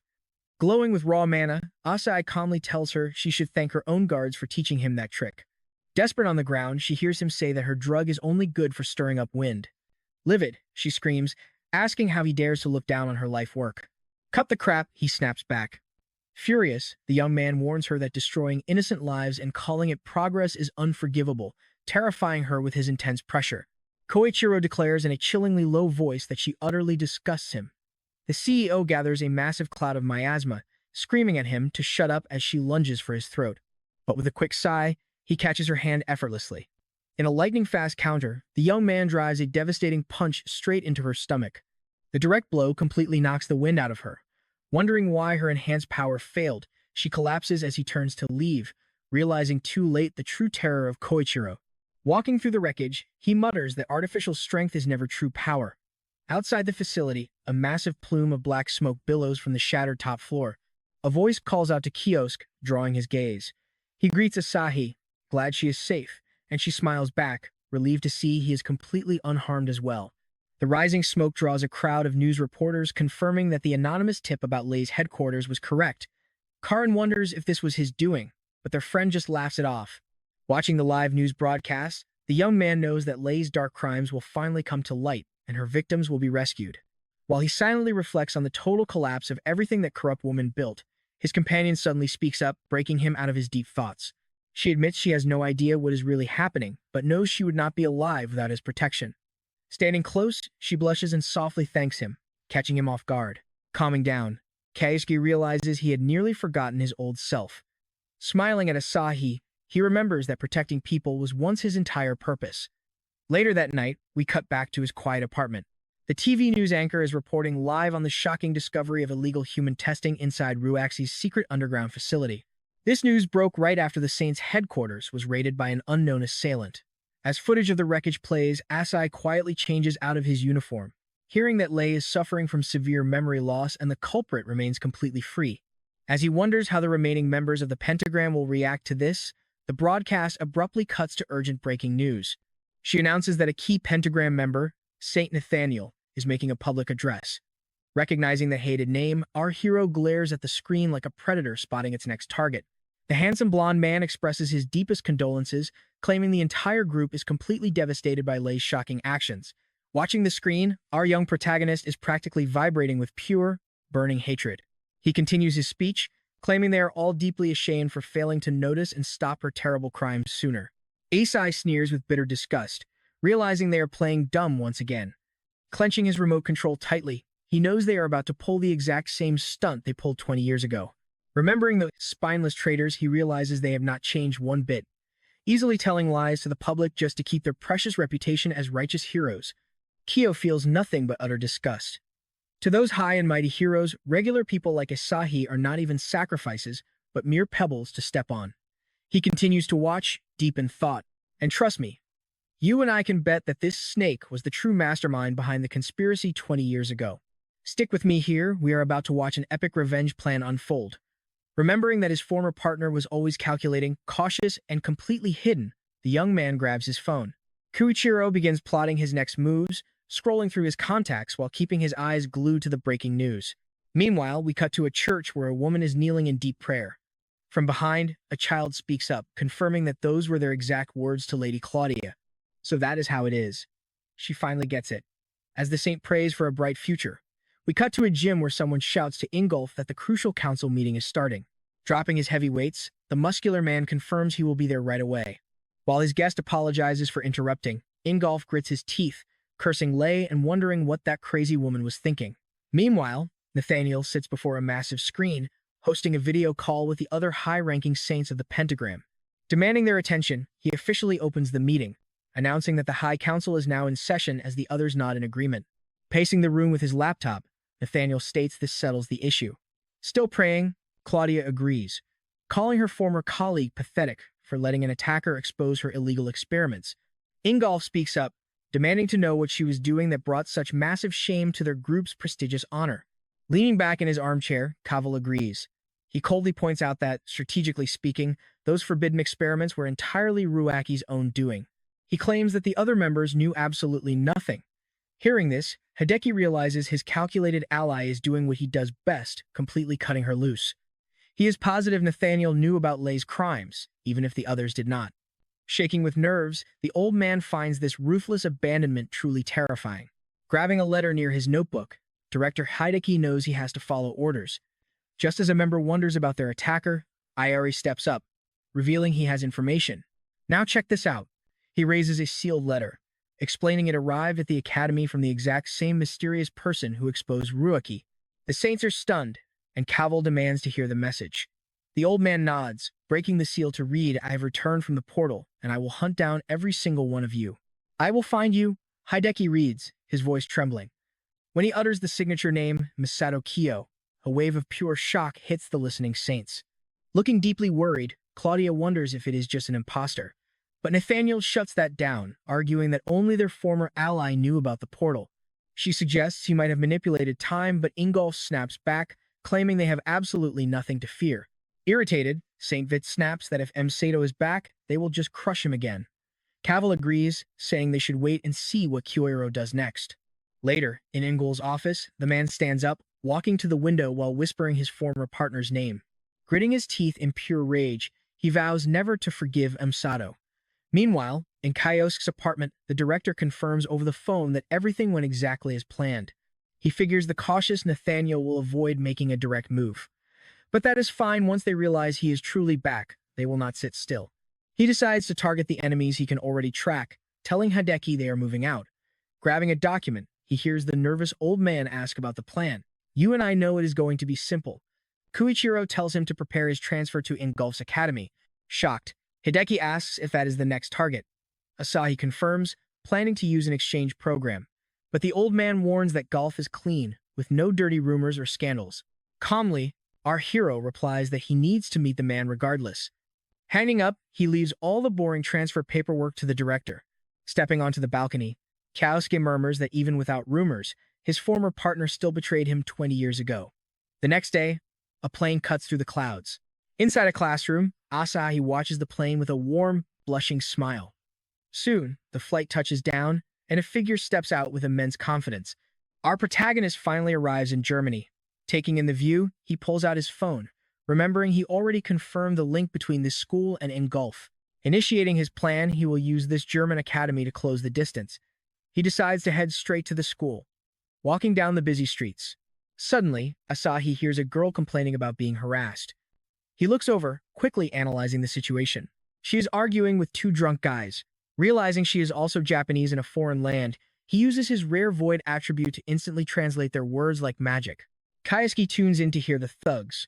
One of them invites her to hang out, while the other sleazily promises they will make it worth her time. The girl snaps back, calling them incredibly annoying and refusing to waste her time with chief thugs. This immediately angers the harassers. One reaches out to grab her, promising to punish her sassy mouth. She glares at his hand, but before things escalate, our hero steps in, shouting at them to back off. The thug asks who he thinks he is, sternly repeating his warning. Kyoichiro glares at them, making both men turn to face him in anger.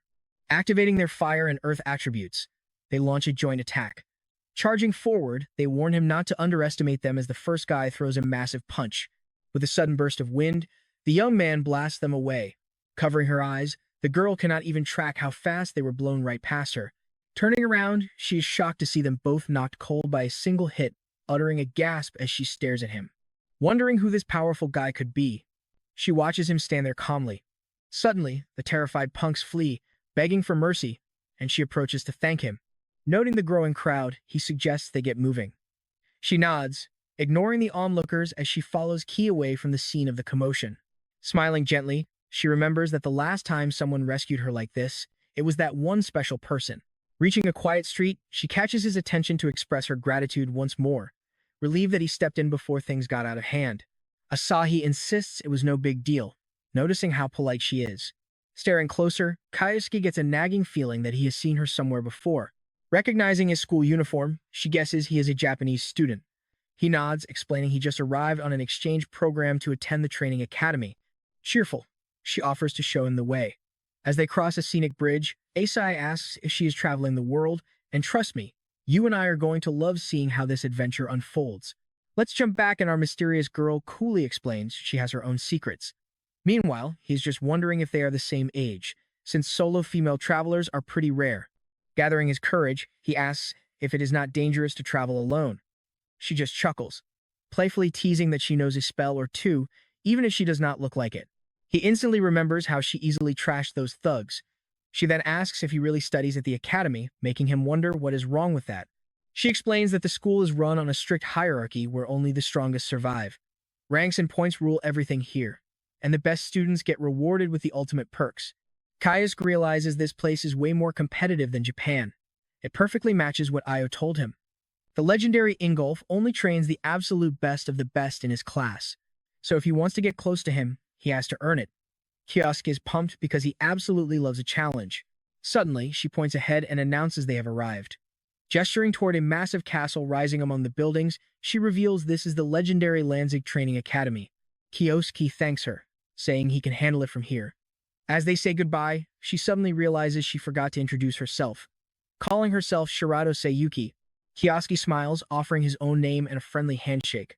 But her cheerful attitude instantly vanishes, and she freezes up, quietly repeating his name under her breath, completely confusing him. He asks what is up, but Seiyuki quickly brushes it off, saying his name just reminds her of an old acquaintance. Wishing him luck, she walks away as he bids farewell. He gets this weird feeling about her, like something is off, but he cannot quite put his finger on it. Shaking it off, he turns toward the castle. Time to go. Walking through the massive school grounds, our main character is suddenly cut off as a shadow falls over him from above. Perched high on a wall, a cocky red-haired guy asks if he is the new transfer from Japan.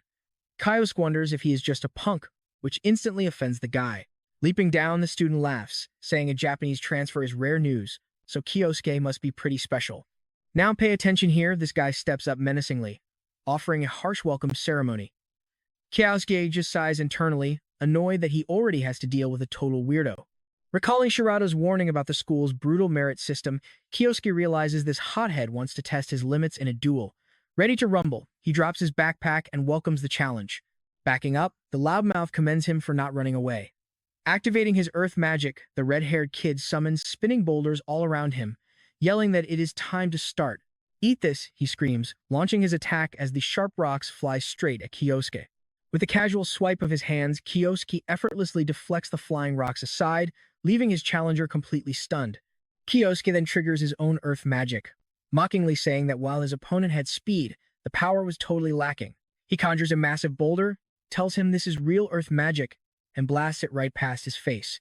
Blown to the ground, the kid shields his face from the massive shockwave as the boulder shatters the wall. Kyosuke coldly remarks that real attacks need actual power. Shivering in pure terror, the kid stares at the ruined wall and then at Kyosuke, wondering what monster he just provoked. Our hero just sighs at him. Meanwhile, on a quiet street nearby, someone is making a phone call, holding a file with Kyosuke's face on it. It is Sayuki, and she hangs up after promising to stay in Germany to watch him. Later, Kyosuke heads to the administration office to grab his brand new student ID. With the annoying paperwork finally out of the way, he is officially cleared for the local dungeons. But looking at his translator, he notices this ID is totally different from Japan. The card displays points, proving exactly what Shirato warned him about. This ID literally tracks your dungeon progress and performance. With no classes scheduled for the day, he decides to dive right into exploring. But as he walks away, someone is secretly watching from the shadows. It is the red-haired kid watching him. But let's pause here. Kyosuke knows he needs massive points to stand out, so he heads straight to a local dungeon. Stepping right through the portal, he prepares to farm some serious points. Looking around, he finds himself standing in ancient, eerie ruins. Kyosuke wonders what kind of threats are waiting for him, just as a horde of skeletons approaches. These powerful undead are unlike anything in Japan. Still, he is totally confident, remembering their weaknesses from his past life. He sparks his fire magic as a skeleton charges him with dark energy. The beast swings its heavy axe, but he casually slips past the attack. Knowing undead hate brute force and fire, he charges his magic again. With fists engulfed in blazing fire, he delivers a devastating punch, shattering the skeleton instantly. The remaining monster guards freeze in absolute shock at his raw power. Kyosuke smugly gestures for them to bring it on. After completely sweeping the room, he spots the path leading directly to the boss chamber. Stepping inside, he immediately senses a dangerous presence. Cloaked in dark energy and toxic miasma, a massive reaper floats before him. He can tell from its heavy, overwhelming aura that this boss is on a whole different level. Igniting flames in his palms, he decides to test his luck with the classic undead weakness, launching a massive fireball at the monster. But the reaper raises its staff, blocking the strike. A massive explosion of magic erupts, forcing Kyosuke to cover his face. Once the smoke clears, he realizes the boss easily nullified his spell. Before he can move, the reaper prepares its own counterattack, blasting a wave of toxic purple fluid that Kyosuke barely dodges. He is actually impressed. The spell creates a corrosive liquid that melts everything. Yeah, this is the power of a high-level dungeon. But instead of panicking, a wild grin spreads across his face. He watches the beast cast again, realizing he can exploit this. Channeling wind magic into his feet for a massive speed boost, he dodges the incoming attacks and blitzes the floating boss. Copying its own acid spell, he looks it dead in the eyes. Let us see how you handle your own magic. In one swift move, he splashes the corrosive acid onto the reaper, leaving it screaming in agony as its face melts. Kyosuke touches down as the lifeless monster dissolves into soot and embers. He looks at his own hand, watching the remnants of the fight fade away. Though he successfully copied the spell, it was too high level to be perfect, forcing him to absorb some of the feedback. And that's where we leave things. But wait, he suddenly senses a hidden presence. He looks around, coldly calling out, "I know you are there." All right, you and I are diving right into the action, starting with our hero calling out a sneaky spy. The red-haired kid laughs, admitting he got caught watching the fight, and hopes Kyosuke is not mad. Slightly bored, Kyosuke asks if his classmate wants another beating, thinking the guy did not learn his lesson last time. But looking closer, he senses something totally off about the boy's magical aura. He knows this kid is hiding a secret as he walks up, claiming he wants to clear things up. With a serious look on his face, the redhead starts reaching deep into his pocket. This shady move immediately puts Kyosuke on guard. Gearing up for a clash, he wonders if this redhead is about to pull some crazy stunt just like Lei did during their duel. But instead of a weapon, the classmate drops to his knees, slams his forehead onto the dirt, and begs to become his apprentice. Kyosuke is completely stunned, totally lost for words. Confused by what this fool is doing, Kyosuke spots a small cup in the boy's hand. The kneeling kid looks up and eagerly explains he read that in Japanese culture, presenting a sake cup is a massive sign of respect. Wondering if this guy is pulling his leg, the redhead quickly bargains, promising to help him out in exchange for some magic lessons. In all seriousness, the kid admits that seeing that last fight made him realize how dumb he was to challenge him. Sighing in frustration, Kyosuke realizes his life just got way more complicated, but then he senses something else. He walks up to the redhead and drops a hand on his shoulder. Right as the boy eagerly asks if this means he is officially his master, suddenly, everything erupts. A massive explosion tears through the ground, but Kyosuke drags them both away just in time. Out of the smoke, a massive skeleton dragon rises. As the redhead falls back in pure shock, Kyosuke realizes the Reaper was not the final boss. Now pay attention, because this skeleton dragon is radiating a crushing purple aura as it glares at our hero. Staring at this terrifying giant, Kyosuke calmly tells his terrified new friend that the real challenge has finally arrived. Shaking, the redhead recognizes the beast from old magic manuals. This is the legendary skeleton dragon, an absolute nightmare that destroyed an entire village ages ago. According to history, the great knight Ingolf barely managed to defeat it, leaving the boy wondering why it is here. Unfazed, our protagonist says he finally gets it. Amazed, the red-haired kid asks if he actually plans on fighting this absolute monstrosity, but Asai tells him to chill out before correcting the boy's history lesson. Ingolf was not the one who took down this dragon. The higher-ups knew admitting that Misato did it would look bad, so those cowards twisted the truth to save face. And so, our hero decides to put this beast down once again. With a fierce glare, he declares that the real fight starts now, but the dragon strikes first, slamming its massive claws into the earth.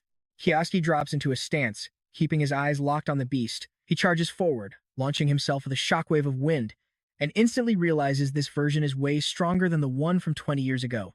But as he smoothly dodges its wild swings, he decides it does not matter. Beaming straight for the dragon's skull, he winds up a massive fist. His hand erupts in blinding flames packed with insane energy. The punch lands with a devastating boom, cracking the dragon's skull before completely shattering it into a million flying shards of bone.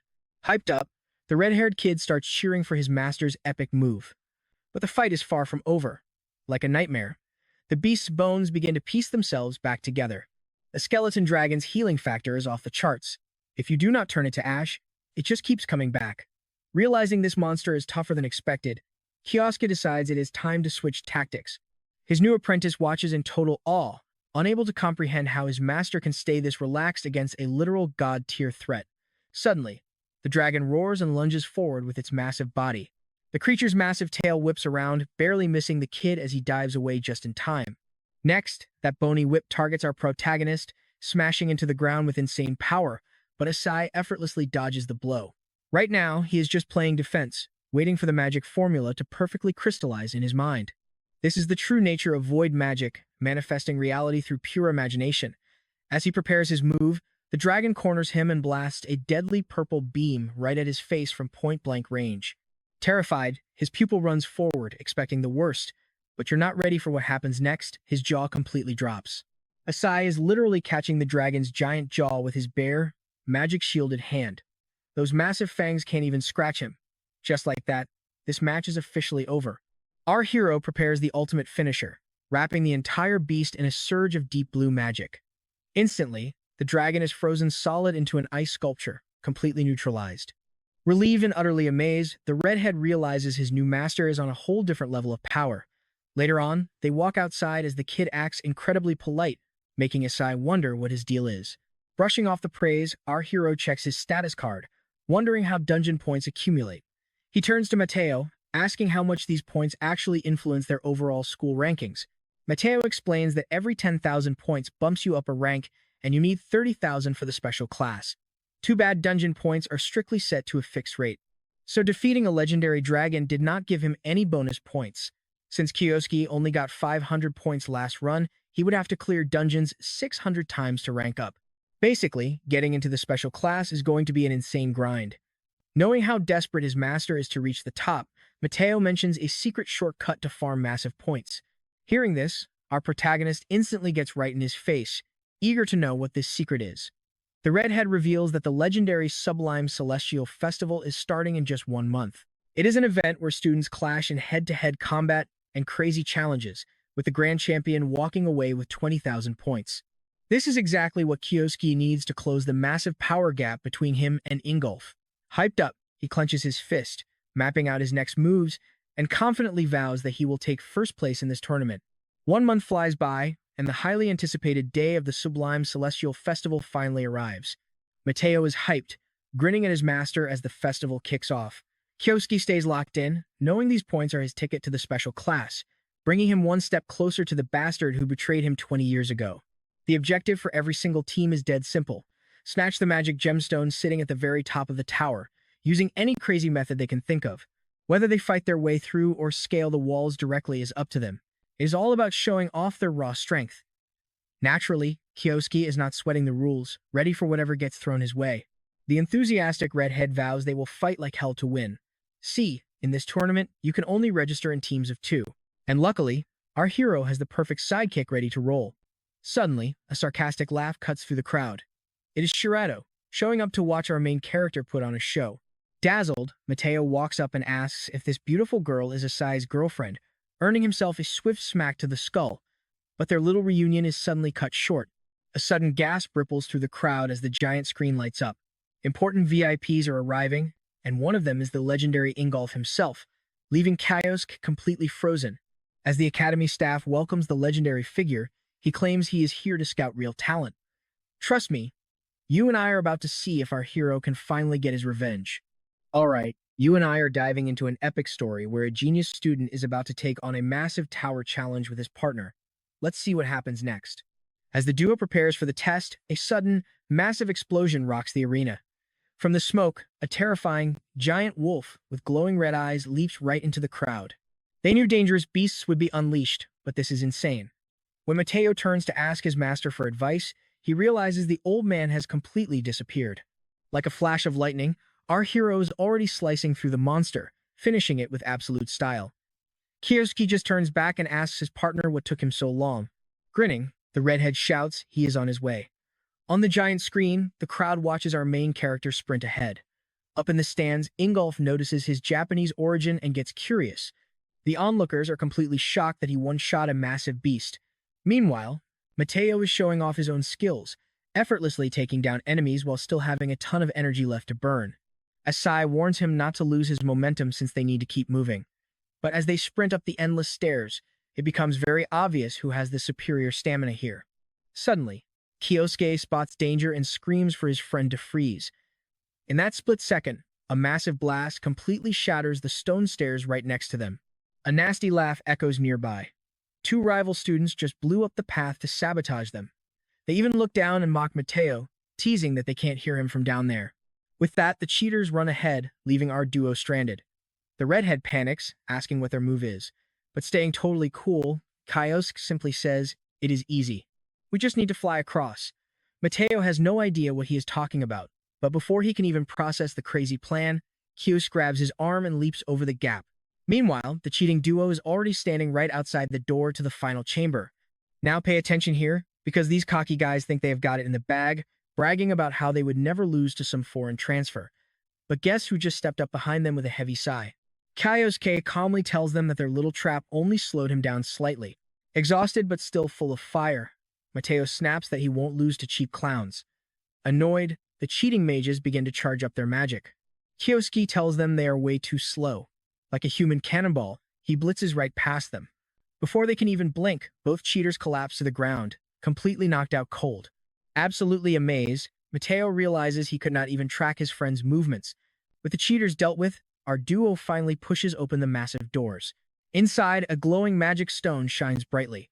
The redhead cheers, thinking they won the race, but Kyosuke immediately senses that the real battle is just starting. Sinister magic circles light up the floor, and giant armored knights rise from the ground. Out in the stadium, a panicked organizer shouts that this was definitely not part of the exam. But with a smug grin, Ingolf watches closely. He secretly wants to see if these boys can actually survive this extreme test. Meanwhile, the Dark Knights fully materialize in the chamber. Kasuke realizes these are artificial summons, meaning one powerful mage is pulling the strings from behind the scenes. He is almost positive that Ingolf is the culprit. In the VIP booth, another supervisor asks if he is responsible. The bearded master chuckles, admitting he spiced things up because finishing this trial too quickly would be incredibly boring. He claims that true mages must endure extreme pressure to grow, but deep down he knows that no normal student could ever survive against an army of this scale. Grinning, he watches to see how they respond. Back in the chamber, Mateo is losing his mind. Kyosuke knows they cannot grab that glowing gem without clearing the entire room first. These enemies are not just many in number, they are incredibly tough. Still, our hero knows he has to fight to claim victory. I know what you were thinking. Mateo is terrified. Right. But despite sweating bullets, he realizes there is no escape and decides to back his friend up anyway. But before he can even finish speaking, Kyosuke moves. He dodges a slashing sword, and as another knight lunges, he activates his physical reinforcement magic, blocking a giant blade with his bare hand. With flame magic coating his other fist, he unleashes a devastating punch that blasts the knight backward. The audience watching the broadcast is completely speechless at his raw power. He goes on a rampage, using nothing but his bare fists to shatter 3 armor suits at once, throwing them into the walls. The sheer shockwave blows through the entire chamber. Mateo is absolutely hyped watching this display of pure power. Even Ingolf is stunned, realizing that Kyosuke actually intends to wipe out this entire army single-handedly. Slamming his desk, the master decides to make it harder. Suddenly, the summoning circles flare up, summoning even more armored warriors from the ground. Annoyed, Kyosuke wonders what kind of crazy academy this is. In the stands, Shirata watches nervously, desperate to see how the young mage will handle this overwhelming threat. A massive battle axe barely misses his head. There are now at least 30 enemies surrounding him, but compared to the hell he has survived, this is child's play. He raises an earth shield just in time to block 2 thrown weapons, but immediately, another knight charges right at him through the dust. Tracking the target, he charges a green spell in his free hand and blasts it forward, hitting them all. But Kyosuke knows taking them down one by one is pointless. He needs to vaporize every single one of them with a massive area spell. But in the heat of battle, he does not have time to stand and chant. Dodging a heavy slash, he drops to the floor and slides between enemies, evading every blow. His best move is to cast a spell he already knows, so he can cast it instantly. He hates the guy who originally created this magic, but he does not have many options left. Kioski's eyes flash as he unleashes void magic, causing stones on the floor to float in zero gravity. Ingolf stands up, totally captivated by the boy's power. Kiosk throws his arms wide as surging green energy erupts from his body, releasing a massive shockwave that strikes every enemy in sight. By combining wind and earth magic, he creates a terrifying storm that pulverizes the armored knights. The sheer magnitude of the spell radiates a blinding light visible from outside the tower. As the dust settles, only broken armor remains on the ground. Walking up to the glowing gemstone, he claims it and declares that the game is officially over. Ecstatic, Mateo screams that his master won, jumping up and down in pure joy. Out in the stadium, the entire crowd erupts in cheers for their victory. Shirato is shocked to see high-tier fusion magic from his student, finding his potential absolutely terrifying. Up in the booth, Ingolf just chuckles, completely stunned by what he saw. Kioski easily cast a legendary spell that took 20 years to create. He is only a student, yet his talent is mind-blowing. Ingolf decides that if the kid makes it to the special class, he will personally train him. Now it is time to crown the student promoted to the elite class this semester. The crowd roars as our hero confidently steps up onto the stage. Just 1 month at this academy, and he is already making history. You and I both know this is only the beginning of his legendary rise. See you next time. You and I are jumping right into a high-stakes ceremony with a massive surprise guest. As our main character Kyosuke suspects, the legendary Ingolf himself slowly steps onto the stage.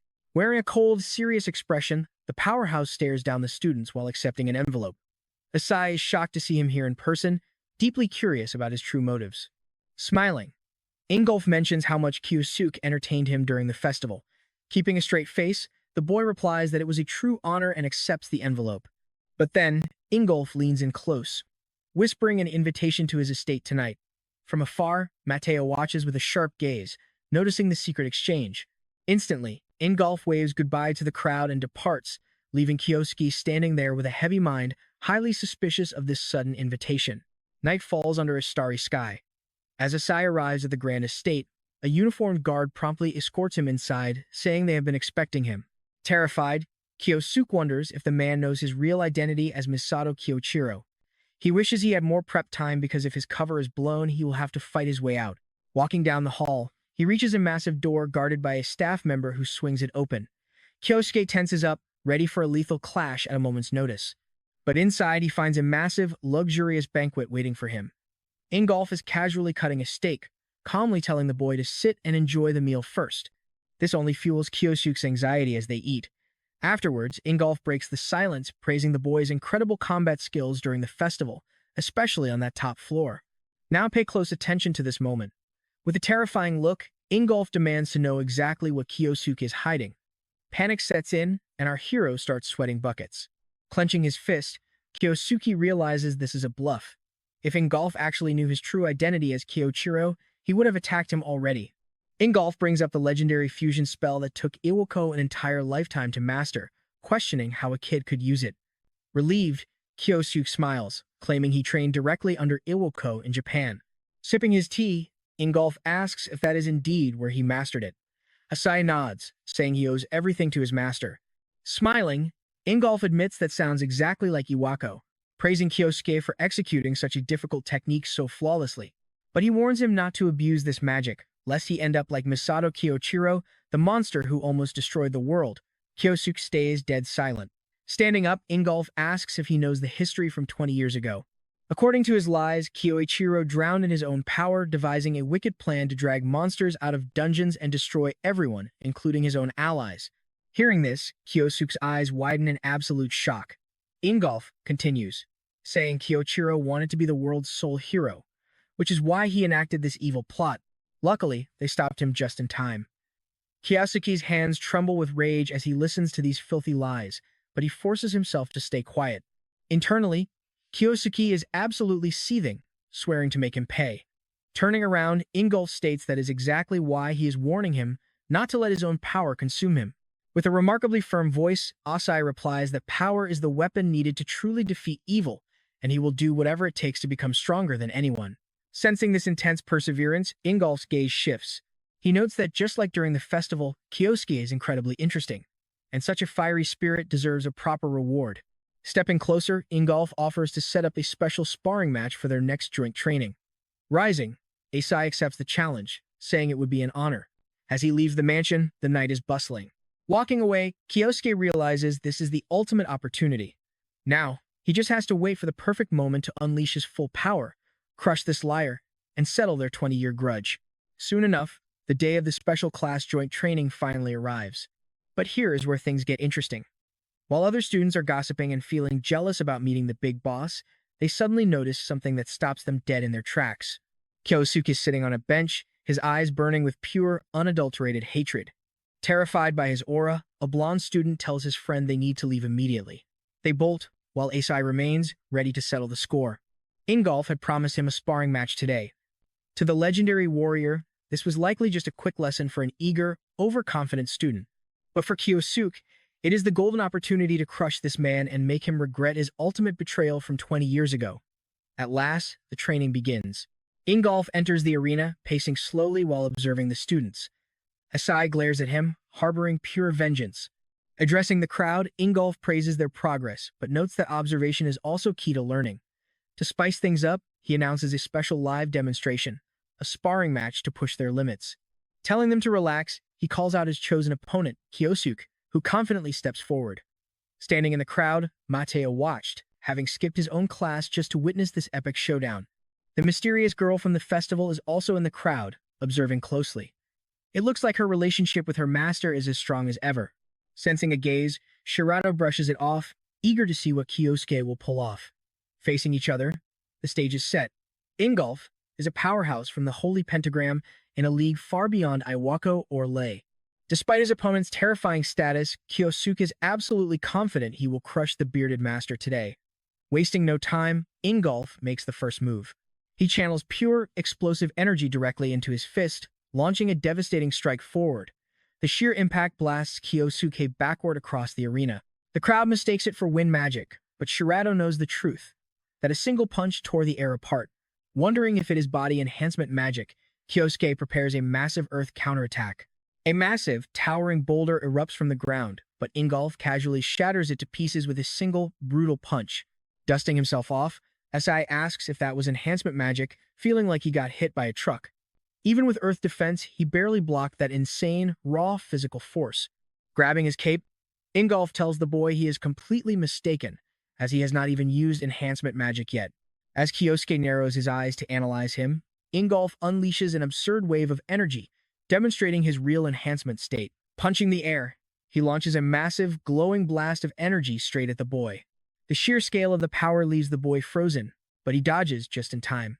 Unstoppable, Ingolf unleashes a relentless barrage of heavy punches, forcing Kyosuke to scramble for his life.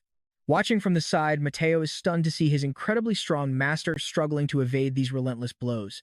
Realizing Kyosuke is escaping with wind magic, Ingolf throws a straight, devastating punch that Asai barely dodges. Massive chunks of the shattered arena fly in all directions as our hero dashes wildly across the field. Suddenly, Kyosuke stops retreating, making Ingolf realize a counterattack is coming. Trust me, you and I are definitely going to want to see how this fight ends.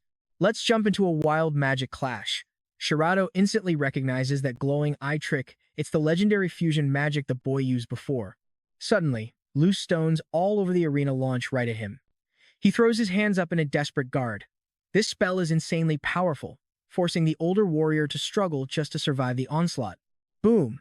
A massive explosion sends debris flying as thick smoke covers the field. But as it clears, Ingolf stands tall unhurt, though he clearly had to fight hard to block that hit. Looks like this monster has only gotten stronger over the last 20 years. Grinning wildly, Ingolf praises the attack and declares that he won't be holding back anymore either. Crackling golden energy erupts around him like a direct lightning strike. Kyosuke watches in absolute shock as this blinding power surges through Ingolf's body, lighting up the entire area. With a cocky wave of his hand, the man dares him to keep fighting. This is a spell even Kyosuke has never seen something his rival mastered during those 20 years away. Dropping into a fighting stance, Kyosuke is ready to test this power. His eyes flare with a pale violet light as he triggers his fusion magic, launching a spell straight at his foe. Huge waves of earth magic tear up the ground, leaving zero room to run. An explosion shatters the dirt right under Ingolf. The second his guard drops, Asai plans to blast him with a real threat. A massive tsunami of green energy surges toward the veteran. Mateo cheers wildly for his master, totally confident. Meanwhile, Shirado notices Ingolf losing his balance mid-air, making this the ultimate opening to strike. An absolute vortex of magical power slams toward the bearded warrior, who somehow keeps his balance and just grins, completely unfazed. Screaming as he gathers his energy, the man focuses his power. Kyosuke watches in sheer disbelief, utterly confused by what he is seeing. The man reaches out as if to catch the incoming magic barehanded as the vortex rushes in. Ingolf's face tightens, straining under the sheer weight of the ridiculous force he is holding back.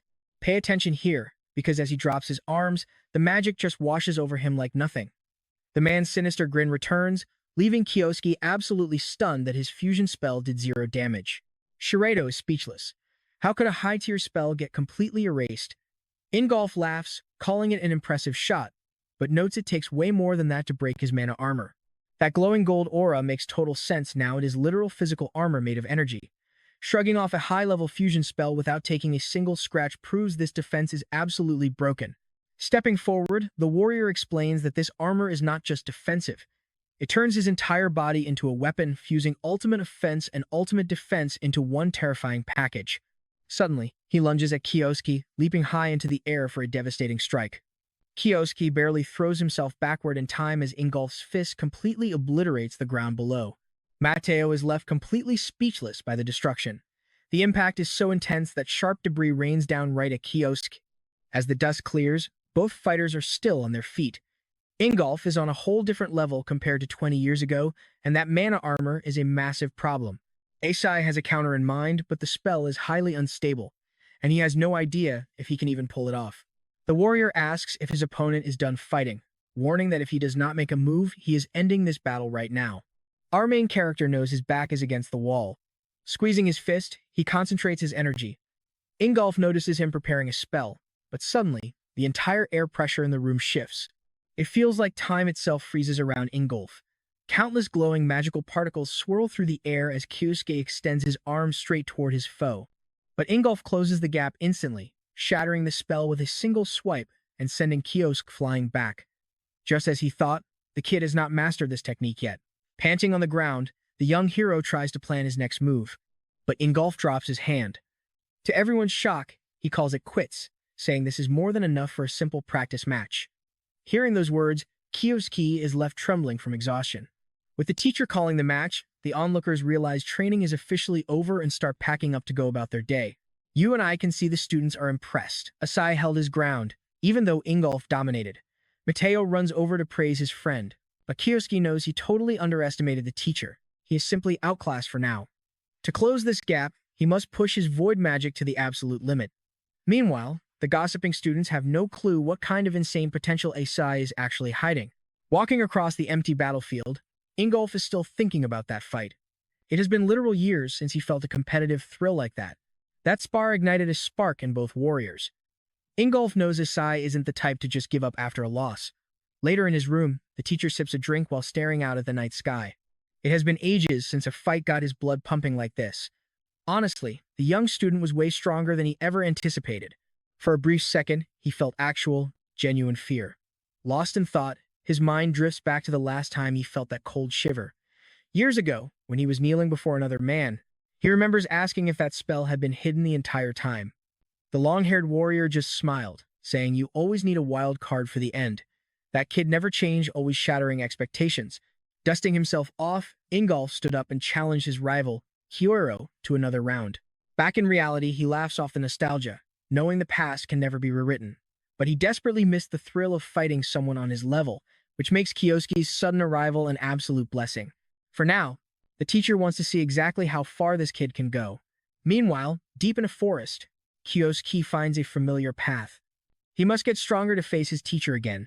Lucky for him, the dungeon right ahead is the perfect training ground. He steps inside, immediately feeling the crushing gravity that weighs much heavier than on the surface. No wonder the teacher's strikes are so incredibly heavy. The first step is to condition his own body. Once he can stand on equal ground, that secret spell will become his ultimate winning card. Staring down a massive horde of beasts, Kyosuke mutters that his rival will just have to wait. 3 days later, things are completely back to normal at the academy. Shirado notices that Asai hasn't returned to the dorms once since the big fight. Suddenly, she sees Mateo walking over, looking completely exhausted and totally bored without his master to hang out with. Spotting her, the redhead assumes she is just another one of his master's biggest fans. She takes the chance to ask if he knows where Kiyosuke disappeared to. Mateo mentions he is not entirely sure, but heard his friend went deep into the eastern forest to train. Shirato looks highly suspicious. Saying goodbye, she heads off, leaving the boy thinking she is just a deeply dedicated fangirl. Arriving at the woods, she pieces the clues together. There is a hidden, high-gravity dungeon here, the absolute perfect spot for intensive training. But how could a regular student like SI know about this place? A dark thought crosses her mind, raising her suspicions. What if Asai is actually the legendary warrior, Misato Kiyoichiro? She recalls receiving a top-secret order a month ago to track down the rumored disguised identity of Misato Kiyoichiro, and guess who was right at the top of that suspect list? Asai himself. As her mind races with the truth, she steps into the dark ruins. She has been here before, and trust me, you and I are about to see just how brutal this place really is. All right, you and I are diving right into the moment she realizes the rumors are true. Asai Kiyosuke is training here. Suddenly, her eyes widen. A sweat-drenched man with a terrifying aura stands amidst a pile of monster corpses. From afar, he feels like a completely different person. Did he really slaughter all these beasts alone? This is far beyond anything she could have ever anticipated. Stepping out of the dungeon, Shira immediately makes a call. She reports that the boy might have already reached Ingolf's insane level of power. The mysterious woman on the phone asks if he could actually be Koichiro. Shirato confirms the chances are extremely high. Hearing this, a wicked smile spreads across her face. Looking at the screen, she mutters that everything is going perfectly. In front of her, an army of followers kneels in absolute silence. She declares that things are finally getting fun. Spreading her arms, she announces that everything is moving exactly as their lord commanded. Glowing crystals light up the depths of Kiyosuke's training dungeon. After wiping out the last wave of monsters, the young warrior declares his training officially complete. Now, he is absolutely certain he can take down Ingolf. Meanwhile, in a dark, quiet room, a phone suddenly rings. Iwako Hideki, a member of the elite Holy Pentagram, stares at it and wonders who is calling. He picks it up. It is Ingolf's cold voice on the line. Iwako immediately tenses up, his face turning dead serious. Swallowing his anxiety, he asks if something terrible has gone down. Ingolf demands information regarding a certain student named Asai Kiyosuke. Following a brief, tense conversation, Ingolf says he got the answers he needed and coldly hangs up the phone. Slowly, Iwako sets the receiver down. Drenched in cold sweat, he is stunned that Ingolf is digging into Kiyosuke's past, since he must hide that the boy is actually Kiyoichiro. Now pay attention, because one wrong word means instant death. Miles away, Ingolf puts down his phone. He knows Iwako is keeping secrets, even without proof. It is time for his next move, but as he heads for the exit, something stops him. An envelope has been slid right under the door. Curious, Ingolf tears it open, and his face instantly turns pale. He grips his chest tightly, completely overwhelmed by the shocking words. With pure rage burning in his eyes, he realizes his dark suspicions were right all along. His mind drifts back to the past, remembering a mountain summit conversation with Kiyoichiro. The long-haired youth told him that since Golf's home was wiped out, he would gladly help. Golf brought up a high-level dungeon requested by the state, which would make Kiyoichiro incredibly wealthy. But Kiyoichiro just stared at the sky, scoffing at the greedy politicians. He wanted to protect the innocent people who actually needed saving. Ingolf smiled, calling his ally kind to a fault. Kiyoichiro stood up to admire the stunning scenery, mentioning how incredibly peaceful and beautiful the area was. It was Kell Hill, the absolute best place to watch the sunset. Kiyoichiro knew how much Ingolf cherished this sacred spot. But suddenly, Ingolf interrupted him with a heavy voice. He confessed his burning desire to grow stronger, to defend every territory threatened by the dungeons. Smiling warmly, Kiyoichiro promised to fight right alongside him, vowing to push his own limits to the absolute maximum. Ingolf grinned, telling him to bring it on. From that moment, they trained endlessly on this hill, constantly pushing one another to the brink. Yet, a dark memory suddenly interrupts his thoughts. A terrifying vision of his hometown engulfed in massive flames flashes back. He was running for his life. That was when he witnessed the ultimate betrayal. Kiyoichiro stood right in the roaring fire, watching the destruction with a wicked, villainous smirk on his face. You and I both know he cannot let anyone else get hurt. He refuses to involve the Holy Pentagram. He will end Kiyoichiro himself. Meanwhile, our hero walks calmly through his school hallways.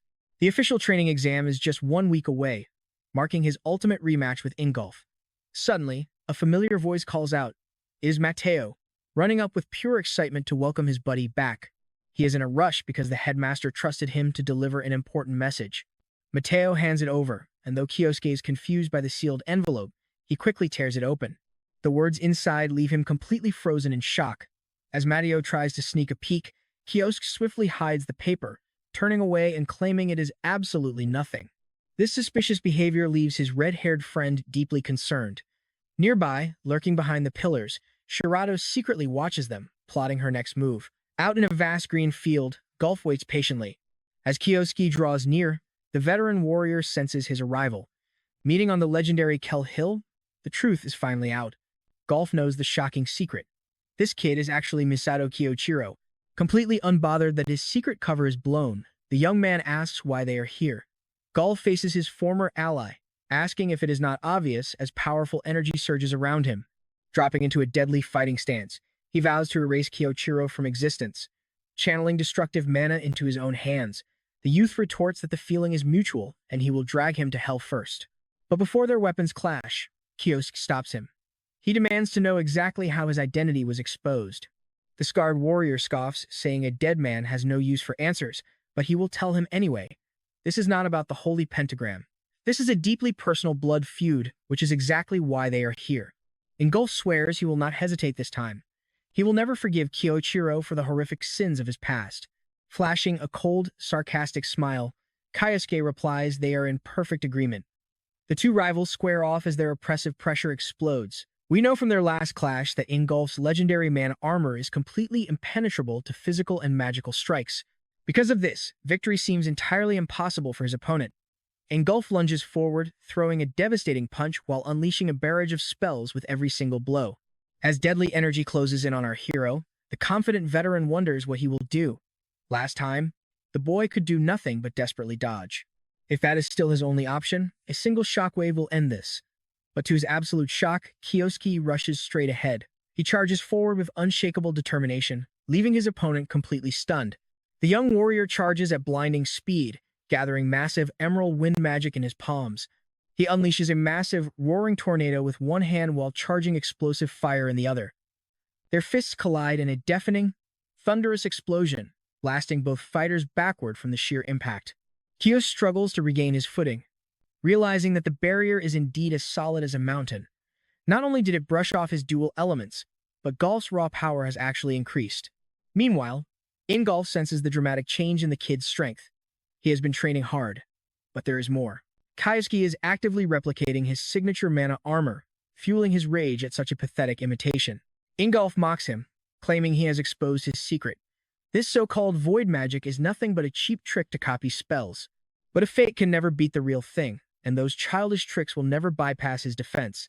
He confesses that time magic was once a legendary art he deeply respected. But Kiosk has lost his way, falling too low to ever crack this defense again. With eyes glowing with intense aura, Ingolf stands utterly confident of his victory. Asai calmly replies that while replication is similar, his void magic is entirely different. It is far more dangerous. It took him some time to master, but now he can finally unleash its true potential. Ingolf recognizes this stance from their training duel, but he does not care. He charges, believing no spell can break his absolute armor. Trust me, you and I are about to see if his confidence is misplaced. Alright, you and I are jumping right into a brutal clash as Kiosuke charges his void magic while Ingolf unleashes a devastating full-power attack. But before the strike lands, blood splatters everywhere. Ingolf freezes, feeling something completely wrong as his attacking arm suddenly ruptures with severe, agonizing pain. Somehow, the kid actually pierced his legendary defense. Ingolf is in absolute disbelief, having never seen anyone break his armor. Kiosuke simply smiles and reminds him of the warning. Void magic is much more than mere copying. Stunned, Ingolf stares as Kiosuke suddenly summons a blazing sword of pure fire. Confused, he demands to know how this is possible, but the truth is simple. Void magic is powered by pure imagination. Now, he is about to feel that terrifying power firsthand. Ingolf struggles to process it, stammering as he asks if Kiosuke really manifested a flaming blade out of absolutely nothing. And that is exactly it. He crafted this unique blade specifically to shatter that mana defense, a weapon born entirely from his mind. Even seeing it, he cannot accept that a simple weapon broke through his ultimate defense. Kyosuke watches his total confusion, especially since this guy was just bragging about being completely invulnerable. Enraged, Ingolf screams that his shield is perfect, but Kyosuke exposes a massive flaw. His spell converts mana into raw metal. Terrified, Ingolf gasps, wondering how he figured that out. Kyosuke explains that copying the spell made the weakness obvious. No matter how tough metal is, it has a limit. That is why he forged a blade burning with extreme heat, designed specifically to melt his defense to slag.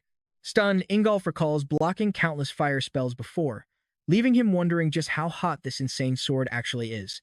Kyosuke tells him to face reality. His defenses are useless now. Gritting his teeth, Ingolf snaps back, warning him not to get cocky because a simple parlor trick will not win this fight. He lunges forward, throwing a massive punch to smash that arrogance, striking the blazing sword head-on. With an icy, unwavering stare, Kyosuke braces himself and blocks the attack perfectly. With a massive swing, Kyosuke repels him, sending his foe flying back. Bleeding from the heavy impact, Ingolf loses his balance and crashes hard onto the dirt. Shattered, Ingolf refuses to accept this reality. Kyosuke mocks him, pointing out that anger makes his moves incredibly sloppy and predictable, a terrible habit he never managed to fix. Those words push him over the edge. Screaming at Kyosuke to shut up, he throws a wild punch, but his effort is completely wasted as Kyosuke casually dodges. But Ingolf is relentless, striking again and roaring at Kyosuke to keep his past out of his mouth. With pure rage in his eyes, he desperately swings, screaming that Kyosuke was the monster who burned his entire homeland. The heavy accusation leaves the youth stunned. He tries to explain the truth, but Ingolf is too consumed by hatred to hear anything. Realizing talk is useless, Kyosuke decides to change his tactics. Gathering surging blue energy in his palm, he swings his hand, unleashing a sudden blast that erupts into a violent storm of lightning and thick smoke. Blinded by the haze, Ingolf tries to counter, but freezes as the blazing tip of the sword rests against his throat. Kyosuke could easily end his life right now, but he pauses, staring down his rival with deep intensity. Sweat dripping down his face, Ingolf closes his eyes, whispering in despair. He admits he truly believed they would be worthy rivals, pushing each other beyond their absolute limits. He laments why everything went so wrong. Kyosuke prepares to respond, but a sudden projectile cuts him off, striking Ingolf directly in the back of the neck. He collapses instantly, unable to react. Stunned by the sudden strike, Kyosuke looks down in shock, finding a mysterious woman stepping out of the shadows with a crossbow. She mockingly declares that she cannot let this fight end just yet, earning an icy glare from our hero. Meet Claudia, a powerful member of the Pentagram Saints. She greets him warmly, calling him Kyuichiro and proving she knows his deepest, most guarded secret. Smiling, she claims she would love to chat, but there's no time because the real fun starts now. Pay close attention here, because her eerie magical aura begins to lift Ingolf off the ground. His body moves completely against his will. The ruthless woman commands the two rivals to slaughter each other. In a hollow, lifeless voice, Ingolf mutters that her wish is his command. As the wind stirs Claudia's hair, an ally arrives to report that the moment has come. Kyosuke's face drops in complete horror as he recognizes the newcomer standing beside her, Shirato Suki. Deeply shaken, the boy demands to know why she is working with Claudia. But before he gets answers, the saint orders the puppets to tear each other apart. Kyosuke screams for Claudia to stop, but his cries are ignored. The dark purple energy surging through Ingolf grows stronger, forcing our protagonist to grip his blazing sword tightly. Controlled like a puppet, Ingolf stands up, roaring in absolute agony as his Iron Mana defense violently activates. Kyosuke grits his teeth, realizing his friend is completely out of his mind. You and I both know this is Claudia's absolute hypnosis. Kyosuke actually copied this exact spell to use on Yoichi once, so he knows breaking it will be incredibly difficult. With no other options, he must stand and fight. Suddenly, Ingolf roars, launching himself forward with insane speed, forcing Kyosuke to stick to his original strategy. Stay calm and predict the enemy. He plants his boots firmly, preparing for the incoming assault. He successfully evades the first heavy swing, but a sudden follow-up punch catches him completely off guard, blasting him backward. The raw power behind that blow shocks our protagonist, but he quickly shakes off the impact and springs back to his feet, his focus sharpening. Watching closely, he spots something absolutely terrifying. Ingolf's severely broken arm is swinging around effortlessly, and his muscles are swelling up to an unnatural, monstrous size. The human brain normally locks away our peak physical strength. Claudia's hypnosis must have shattered that safety limit, which is exactly what you would expect from the ultimate queen of mind control. Ingolf's speed is now completely off the charts, and Kiosk realizes he has to end this clash right now. Meticulously planning his next move, Kiosk tracks his target, leveling his blazing sword. The second Ingolf steps forward, Kiosk strikes, aiming directly for his opponent's legs to slow him down. The strike connects, successfully wounding his opponent and bringing a glimmer of hope. Yet, despite his sliced legs, the brainwashed warrior refuses to slow down. Using his broken, swollen arm, he throws an incredibly heavy punch that Kiosk barely evades by a hair, immediately prepping a counter with his blade. He is genuinely amazed that this guy is still pushing forward. Suddenly, the mind control energy starts flickering, and his behavior shifts. Kiosuke watches intensely, preparing for whatever wild move comes next. With lightning reflexes, he sidesteps a sudden punch, holding his ground to defend against the next strike. Still, our hero cannot shake the feeling that something is totally off. The warrior is in visible agony, and the dark mist is slowly thinning out as if the hypnosis is breaking. But Claudia is far too clever to make a sloppy mistake like this. She would ensure her puppet was completely flawless. Nothing makes sense, but Kiosuke pushes those doubts aside for now. With his own defensive mana armor starting to fail, it is time to unleash his final trump card. And trust me, you and I are about to see an epic finish as Kiosk rushes forward with his blazing sword, while his struggling Ingolf prepares one last desperate strike. Get ready because we are diving straight into a massive, bone-shattering clash of powers. With his hands severely injured, Golf stumbles back and drops his sword. Kiosuke immediately seizes the chance, charging up a devastating finishing spell to blast a shockwave right at his rival. The spell hits him square in the chest with an earth-shattering explosion of raw energy. As the smoke clears, a heavy silence falls over the area. Golf is completely drained, barely standing and holding on by a thread. Still breathing, the beaten warrior admits defeat. Kiosuke calmly accepts it, claiming another victory. The old warrior laughs, teasing the kid for still talking so big. But he admits this intense fight finally made him realize something crucial. It was not Kiosuke who burned down his hometown. Right after dropping that bombshell, Ingolf collapses onto the dirt. Stunned by those words, Kiosuke demands answers, but night falls before he gets them. Beside a warm bonfire, Ingolf slowly opens his eyes. Kiosuke watches closely as his rival finally regains consciousness. The veteran calls him by his old name, Kyouro, gesturing to his freshly wrapped bandages. Kyosuke confirms he patched him up, explaining it is just basic first aid to keep his wounds from getting any worse. The red-haired warrior questions why a rival would ever save his life. Asai simply replies that something is deeply bothering him. Before passing out, Ingolf claimed Koichiro did not burn his village, and Kiosuke needs answers. He mentions hearing that the place was turned to ashes 20 years ago, asking if the real culprit was never caught. Recognizing his rival's serious tone, the bearded veteran decides to explain. 20 years ago, exactly 1 week before the historic Triple S-class dungeon calamity, he saw something with his own eyes. The silhouette of Koichiro burning down his homeland. Listening to this, Kiosuke is absolutely stunned, shock written all over his face. Ingolf admits that he originally refused to believe it. He could never imagine his own rival committing such a terrible atrocity. But pay attention here, because amidst thousands of screaming people trying to escape, a silhouette identical to Masato was laughing maniacally. Kiosuke struggles to process this, wondering who on earth Ingolf actually saw. Things got even worse when Ingolf revealed that right after the tragedy, an elaborate assassination plan was found inside Misato's room. This shocking revelation makes Kiosuke's eyes widen in disbelief. Suddenly, everyone branded Misato a wolf in sheep's clothing. Kiosuke knows the devastating fallout of those lies all too well. Since his rival is telling the truth, someone else must have orchestrated this setup. That silhouette was definitely a fake image planted in his mind. Manipulating senses and rewriting memories is the signature move of a specific person who immediately comes to his mind. Claudia, the master of illusion and mind control. Having copied her spells before, Kiosuke knows exactly how her magic functions. He prepares to share this suspicion, but Ingolf suddenly has the exact same realization. He realizes the spell Claudia cast on him earlier was never meant to help.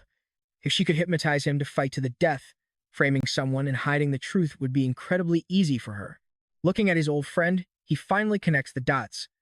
Claudia had manipulated his mind, forcing him to mistake Kiosuke for the monster who destroyed his village. Standing up, the seasoned warrior quietly apologizes for his massive mistake.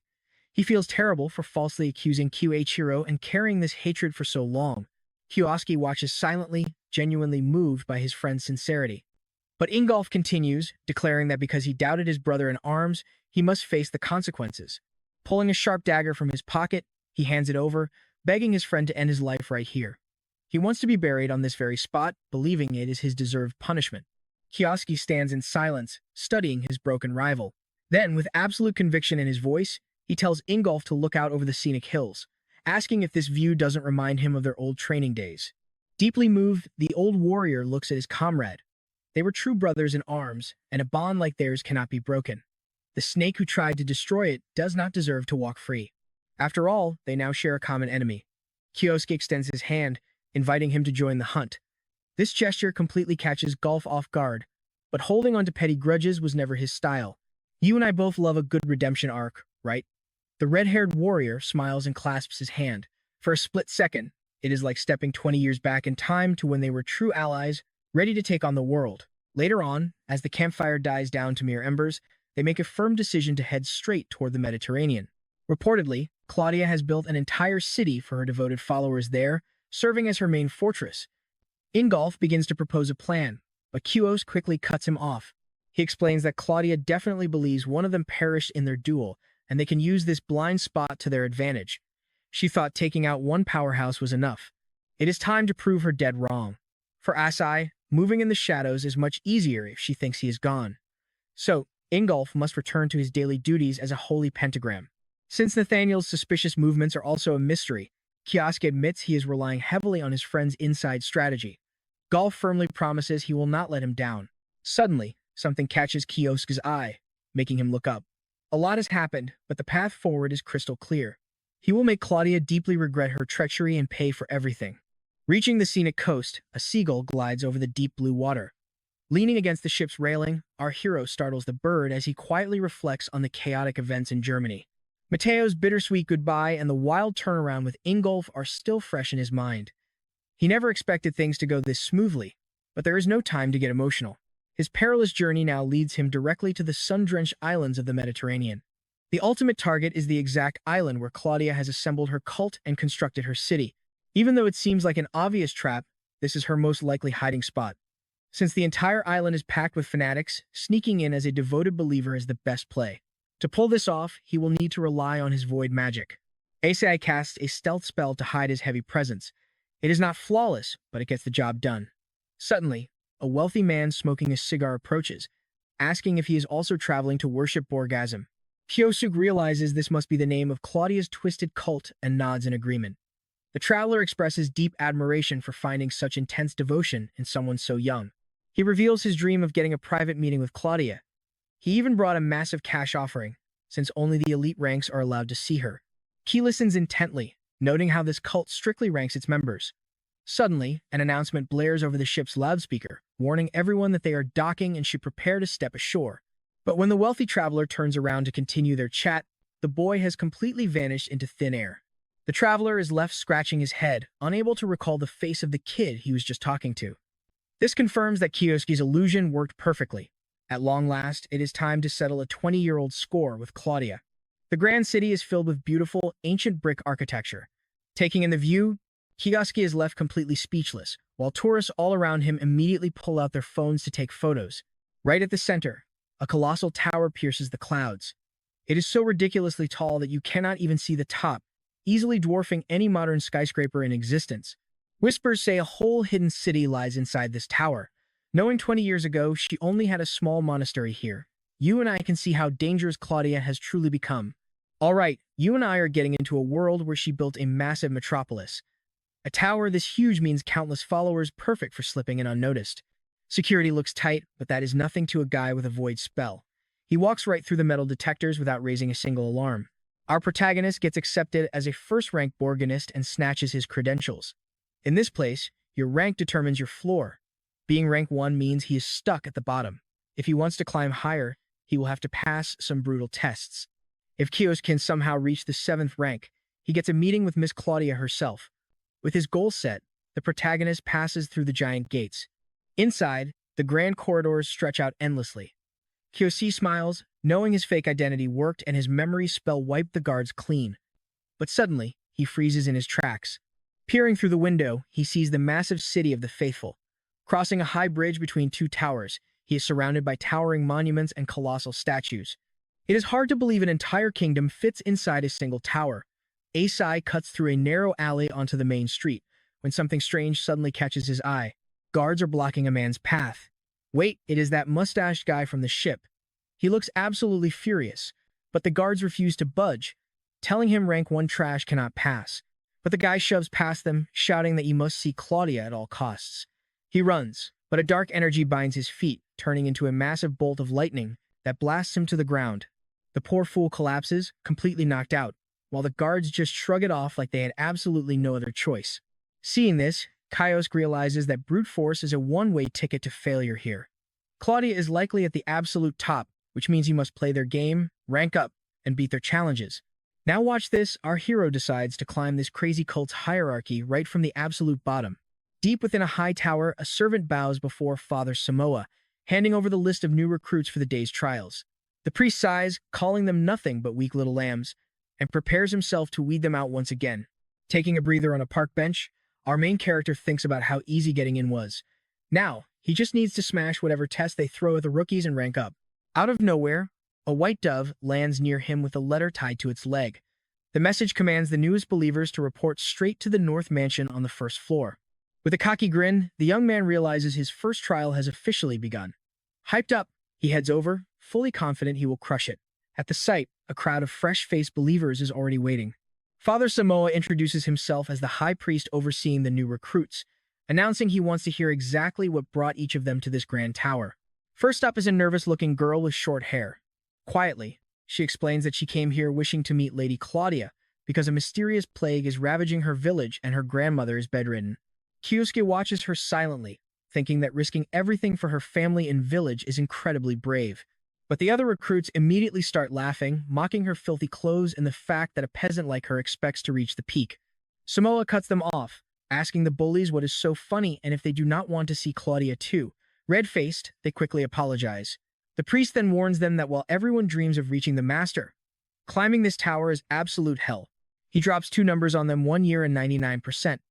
1 year is how long it takes just to reach rank 2, and 99% of candidates get wiped out on the very first floor. Most people come here chasing desperate dreams, only to get utterly crushed. Even so, he adds, aiming for the top is a noble path. Getting straight to business, the priest drops the first of 3 trials: go to the northeast dungeon and slay 500 monsters. Hearing that massive number, the recruits are left totally speechless. He explains that these monsters drop special soul stones, and bringing them back is the only proof of success. There is no time limit, so they can clear it at their own pace. You and I can see those bully boys are already shaking in their boots, but that poor girl in the ragged clothes, her gaze remains absolutely fierce and determined. She is not backing down. Kyosuke senses there is something truly unique about her. Later, as the young woman walks off, he catches up and admits he did not expect her brave response. Recognizing him, she asks what surprised him. Ki explains that while the others panicked over the crazy trial, she did not even flinch. Closing her eyes, she softly confesses that she is actually terrified. She has no choice if she wants to save her home. Grinning, she asks if he is also planning to shoot for the very top of the tower.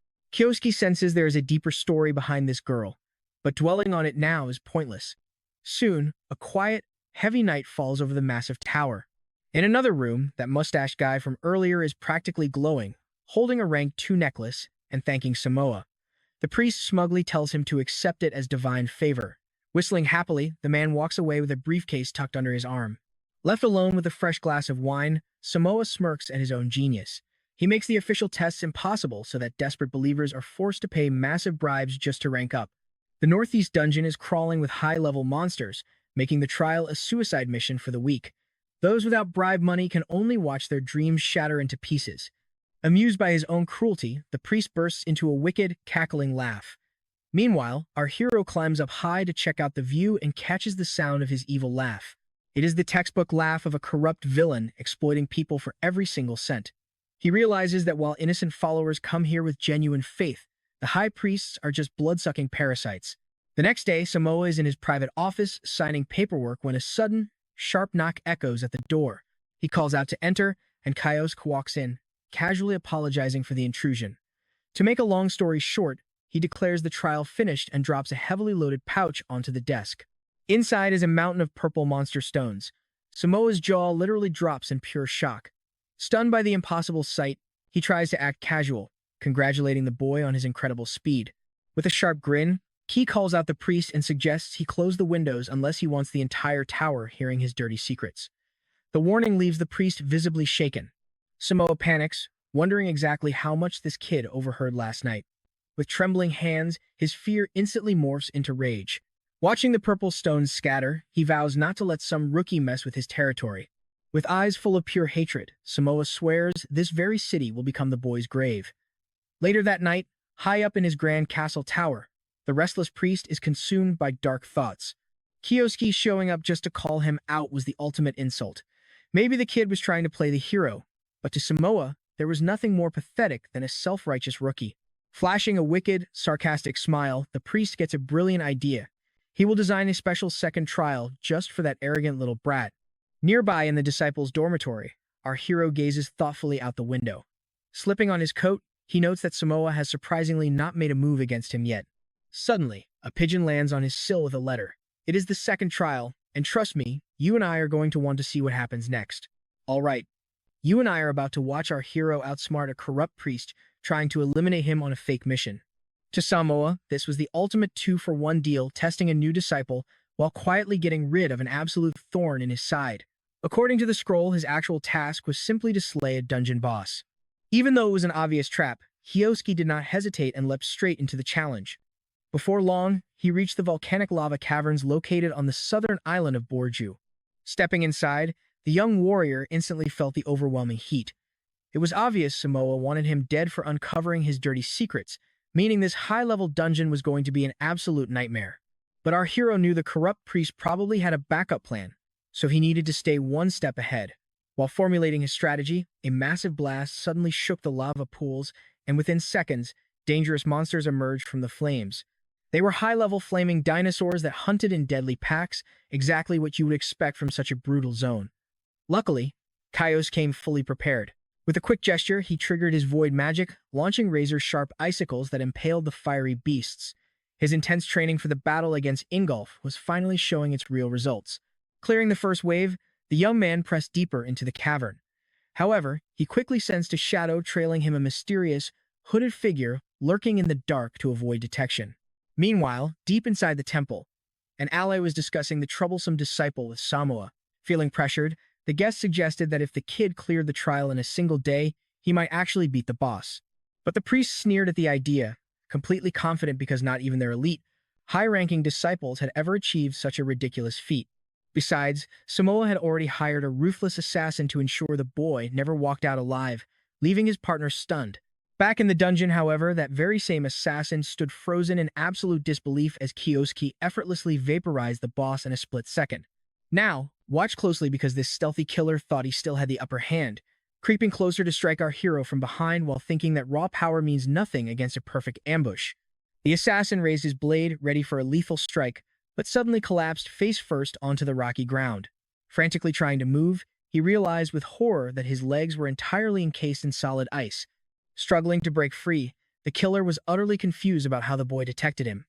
Kiyosuke casually walked over, coldly reminding him that hunters who get too eager always forget they can easily become the prey. A flock of glowing magic butterflies fluttered around the trapped assassin. This tracking spell, cast by Kiyosuke the moment he entered, had kept tabs on his clumsy shadow the entire time. Grabbing the assassin by his collar, Kiyosuke smirked and mockingly whispered how sad it was that the plan failed so miserably.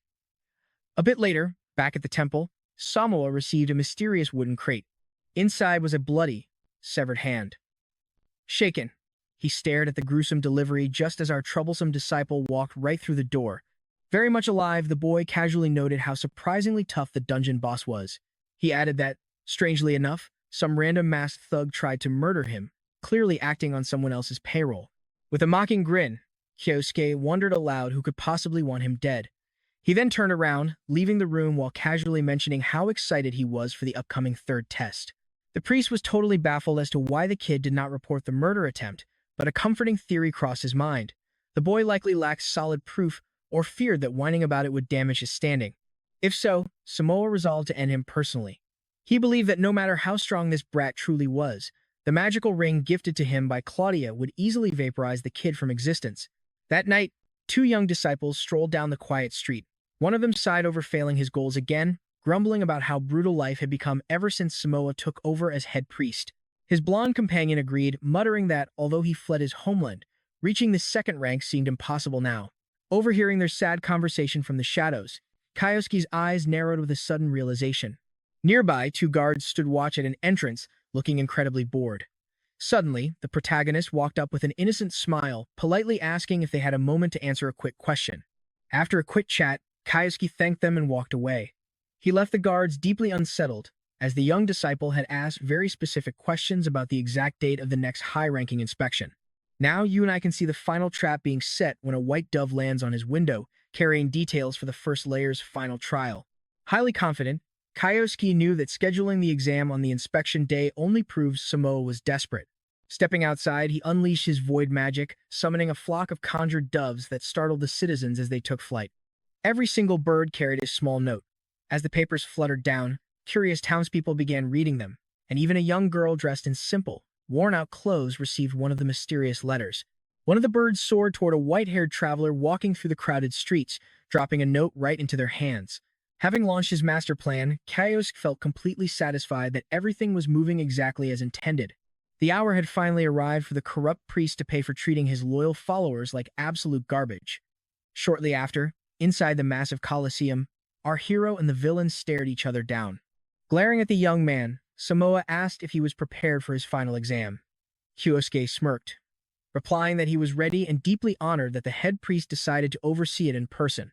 Samoa knew the boy was just playing dumb, well aware that Kyosuke had overheard his late-night plotting and knew exactly who sent that failed assassin. But the tower's first layer was the priest's personal kingdom, and he was fully prepared to do whatever dirty work was required to wipe this kid out. With a cheeky grin, Kyosuke remarked that they seemed to have quite a massive audience today. Confused, the priest looked over his shoulder and saw a massive crowd flooding the arena gates. Every single citizen had been invited by those mysterious letters to witness Kyosuke's final trial. Within minutes, the Colosseum was completely packed. Stunned, Samoa surveyed the roaring stands, realizing that this brat had somehow orchestrated this entire crowd. While the priest wondered what scheme was unfolding, our hero suddenly began to shout at the top of his lungs, publicly exposing Samoa's disgusting corruption to the entire stadium. He detailed the rigged tests, the heavy bribes demanded for promotion, and the deadly assassin sent to silence him. The massive crowd gasped in absolute shock, and the priest's face turned completely red with rage. Cornered, the priest took a deep breath and desperately tried to deny the claims, shouting that it was all slander. Secretly, however, panic set in as Samoa terrified himself, wondering if the boy had real evidence. Realizing dead men tell no tales, he rushed to start the trial immediately.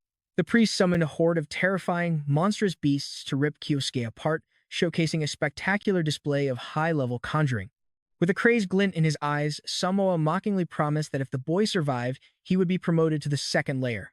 Secretly, though, he was absolutely certain no mere disciple could withstand such overwhelming lethal force. Unfazed, our hero unleashed his void magic, instantly freezing every single beast solid in a flash of ice and leaving Samoa standing there with his jaw on the floor. Grinning, Kyosuke playfully apologized, joking that nobody told him he was not allowed to defeat the monsters. The audience went absolutely wild with cheers, and even the poor girl in the crowd watched in starry-eyed amazement. Furious, Samoa squeezed his fists tight, cursing the brat for being so cocky. There was no way he would let this lowlife ruin his perfect, comfortable life. Desperate, the priest slipped a dark ring onto his finger, confident this magical artifact would grant him godlike strength. Kyosuke immediately spotted the shimmering jewel and prepared for a counter-move. Thrusting his hand forward, Samoa screamed for the boy to face him, boasting that he would witness real, unmatched power. The ring flared with a dark, crimson light, but then, absolutely nothing happened. A tense silence gripped the entire arena. The crowd stood frozen, utterly confused, before some started mocking him, joking that this nothingness was his true strength. Samoa stared at his shaking hand in pure panic, and trust me, you and I are going to love seeing how he pays for his crimes. All right, you and I are jumping right back into the drama as a voice suddenly reveals that only a pure heart can activate the ring, proving the boy was telling the truth. Kyosuke stiffens as he senses a powerhouse approaching, while Samoa completely freezes at the sight of this legendary white-haired priest. This is Lord Agito Norman, a high-ranking priest from the 5th layer. He looks right at Samoa and points out that if a priest cannot use the ring, something is seriously wrong. Now trembling and pale with pure terror, Samoa has to explain himself under Agito's freezing, judgmental glare. Kioski watches this play out in absolute silence, completely shocked that such an elite figure would show up. But hey, this just makes things way more interesting. The long-haired master then explains that as soon as he reached the first layer, he received a very bizarre tip. Samoa can only stammer, asking what the message said. Agito reveals the warning declare that the first layer's priest would be exposed for corruption, and anyone wanting to see it should head to the arena. Hearing this makes Samoa go completely white. Agito coldly announces that this corrupt, arrogant man will face the ultimate punishment under their holy laws. Samoa finally realizes the boy stayed quiet just to set up this massive trap. Even so, he clings to the hope that they do not have actual evidence. Determined to deny everything, Samoa swallows his fear and makes his move. Desperate to save himself, the priest loudly protests, claiming these harsh accusations are nothing but a huge misunderstanding. He claims he is completely loyal to Claudia, swearing on his very life that he is innocent. But Agito shuts him down instantly, asking why his holy ring refused to work if that was true. You see, the ring does not just boost a user's hidden power based on their raw faith, it has a hidden secondary function. Now watch closely because here is the twist. If a sinner uses the ring, a signal goes straight to the high priests, making the crowd gasp as Kyosuke realizes this ring is basically a traitor detector. Wearing a calm, dangerous smile, Agito softly asks Samoa to explain himself. Left completely speechless, the cornered priest can only desperately beg for mercy, making Agito sigh in disappointment. With a booming voice and a freezing glare, he demands the actual truth. Samoa is terrified by his superior's sudden shift, especially when Agito points out that interrupting the boy earlier to rush the test was already incredibly suspicious. Stuttering and sweating, Samoa is completely out of excuses. Agito presses on, declaring that this corrupt priest will no longer drag the holy Burgo faith through the mud. Completely speechless, the corrupt priest just stares in horror. Agito leans down, getting right in his face, and coldly asks if he would rather have his confession extracted by force. Frozen in absolute terror, the man stays silent, but finally shuts his eyes, realizing there is absolutely nowhere left for him to run. He confesses to rigging trials for the believers and stealing their gold. The audience explodes in shock, but our hero Asai just stands there, casually putting his hands in his pockets. Agito orders the guards to clear him out, and Samoa is brutally dragged across the dirt. The white-haired leader then turns to the crowd, stating it is time to deal with the aftermath. Agito projects his voice to the entire arena, declaring that Samoa's corruption is a stain of pure shame upon the temple, before offering a deep, sincere apology to everyone present. But to make up for this terrible scandal, he announces that everyone present is immediately promoted to the second layer, sending the entire crowd into a wild celebration. He then tells the crowd they should all thank Kyo, the young man who exposed Samoa. Instantly, the arena explodes into a massive wave of applause for our hero. Agito thanks Kyo personally, promising a grand reward before stepping away. Still, our hero can't help but feel that Agito is just a much more dangerous swindler than Samoa ever was. Now let us take a quick second to look at this girl in the crowd. She is watching carefully, planning to thank our hero later. Meanwhile, Agito is already writing his report, praising the single follower who saved the day. He notes that if this exposure had been delayed any longer, the entire church's reputation would have been completely destroyed. In the shadows, mysterious figures agree that while Samoa was a disaster, the brilliant follower who exposed him should be praised as a model disciple. Agito smiles, revealing he already has a very interesting proposal lined up for the boy. Meanwhile, our protagonist climbs a massive staircase guarded by 2 sentries. Now wearing a heavy medallion with the Roman numeral 5, he walks through the lush, wooded temple grounds. He never expected to get boosted straight to the 5th layer, but he figures they are just using him as a poster boy. Either way, this is a massive win for him. Reaching a stunning temple, Kyosuke steps inside to announce himself. Agito is waiting with a warm smile, and Kyosuke politely thanks the high priest for the incredible promotion. Agito replies that it is only natural for a disciple who proved his worth. Asai still cannot read this man, knowing his aura is vastly different from Samoa's. Then, the master tells him there is one more surprise. Startled, Kyosuke asks what the news is. Agito smiles and reveals that because of his heroic actions, he has been granted a personal audience with the elusive Claudia. Kyosuke is stunned that his plan is moving this incredibly fast. Clenching his fist to hide his excitement, he calmly says it would be an absolute honor to meet her. With a polite smile, he accepts the offer. Meanwhile, Iwako Hide is losing his mind. On a group video call, Ingolf confirms that the reincarnated Kyoichiro is dead, with Claudia pointing out the undeniable proof. Even so, Ingolf cannot believe she actually pulled this off. Smiling awkwardly, the priestess offers a quick apology, noting that the outcome is perfect since their mutual enemy is finally out of the picture.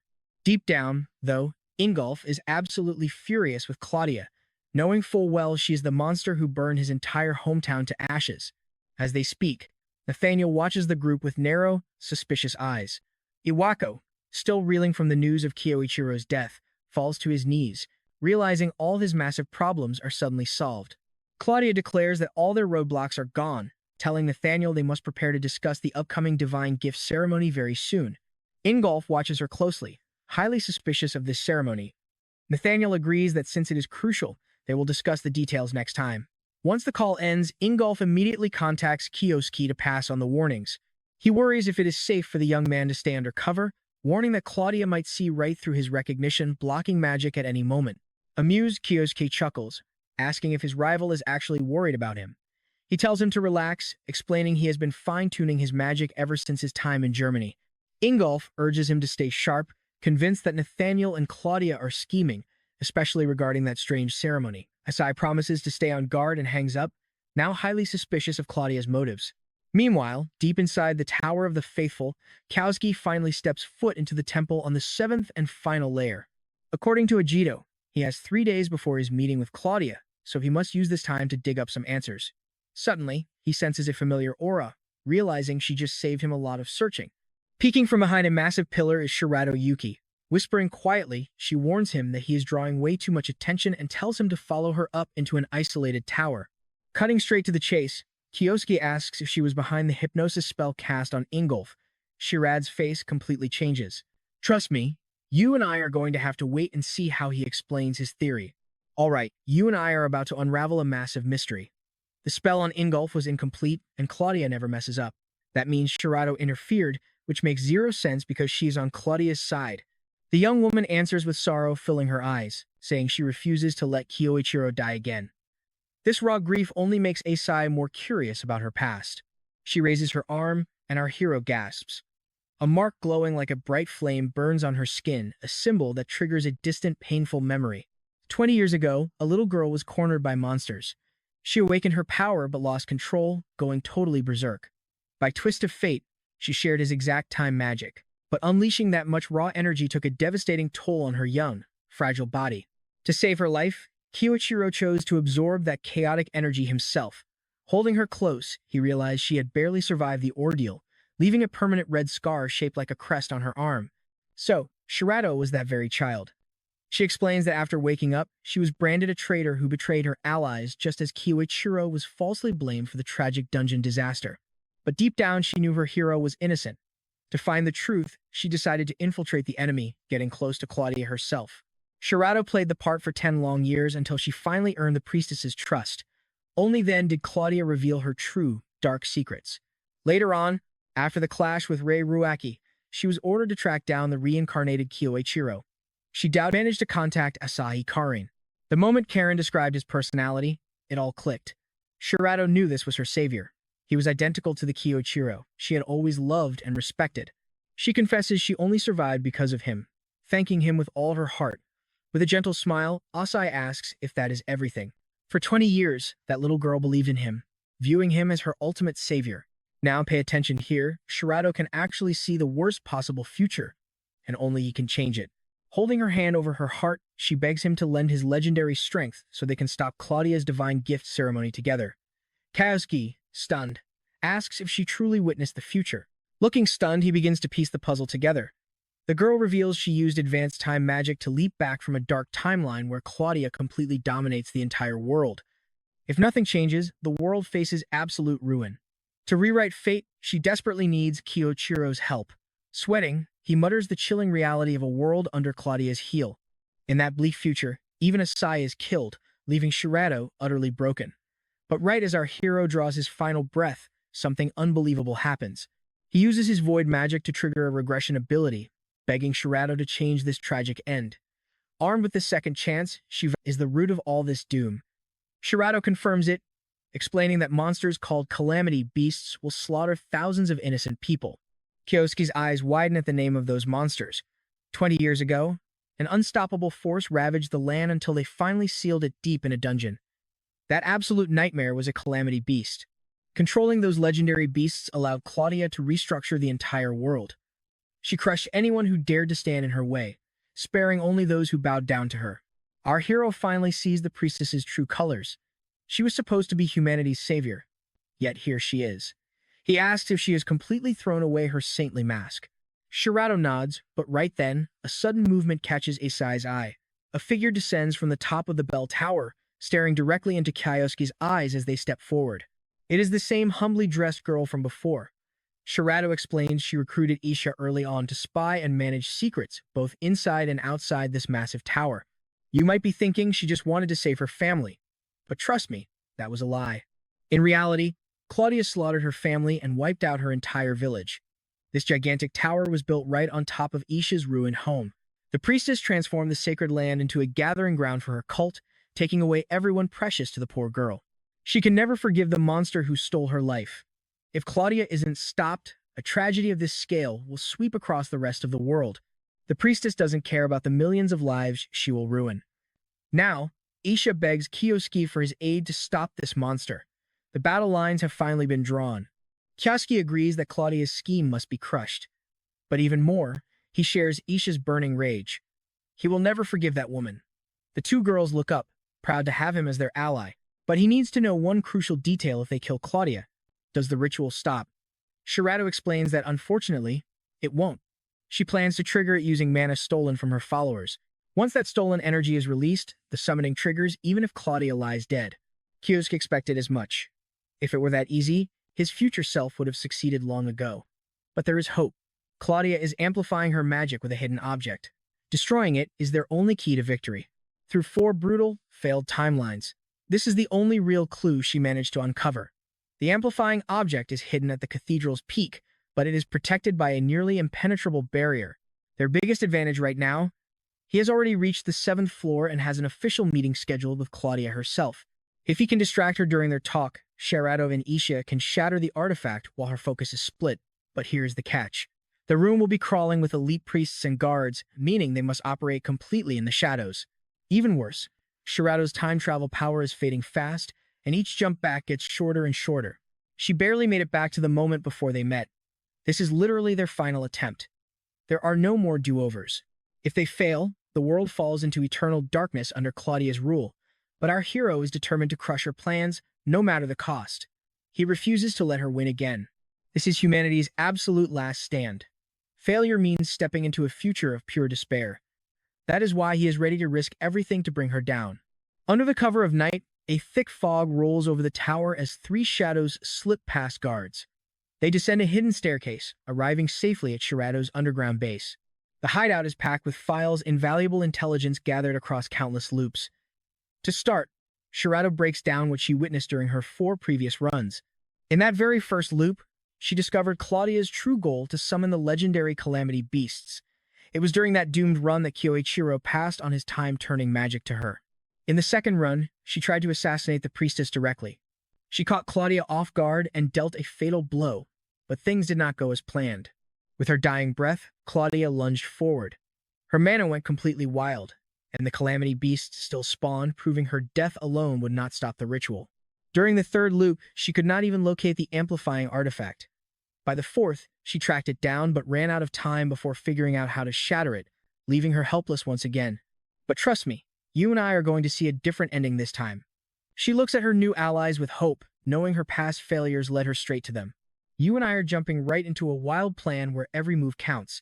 Meeting Claudia only happened because Isha exposed the corrupt first layer, opening the perfect path for them. She paved the way for our young hero, even making sure a high priest was positioned on the first layer at that exact moment. Thinking back, Asai realizes none of this would be possible without her.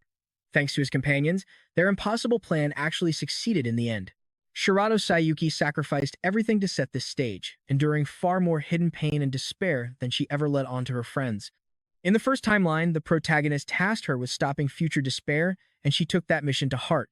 Either way, Asai insists they must halt Claudia's ritual, meaning destroying the power-amplifying artifact is absolutely non-negotiable. To pull this off, Kyosuke must neutralize Claudia during their meeting. Only then will the barrier guarding the artifact finally shatter. Shirato secured the cathedral layout so Issa can reach the artifact, but taking down Claudia in a room full of powerful priests is incredibly risky. That is why Kyosuke must forge a unique spell to rewrite this dark future. Meanwhile, as the three allies make their plans, Claudia waits in her chambers. The villainous woman senses the mana to summon the Calamity Beast is nearly complete, but she wants some entertainment first. Meanwhile, our heroes prepare for the decisive day. Kyosuke tells Shirato to rest easy. He has been perfecting this complex spell in his mind for ages, completely mastering its execution. With a soft smile, she thanks him, but he replies that he is the grateful one. She kept looping through time, fighting on despite a totally hopeless future. I know what you're thinking. Fighting alone is brutal. He understands that loneliness of knowing the future. He is incredibly grateful to Shiato for keeping his trust alive across timelines, and he vows to honor her dedication. With a steady voice, the hero thanks her using her full name, Shiato Sayuki.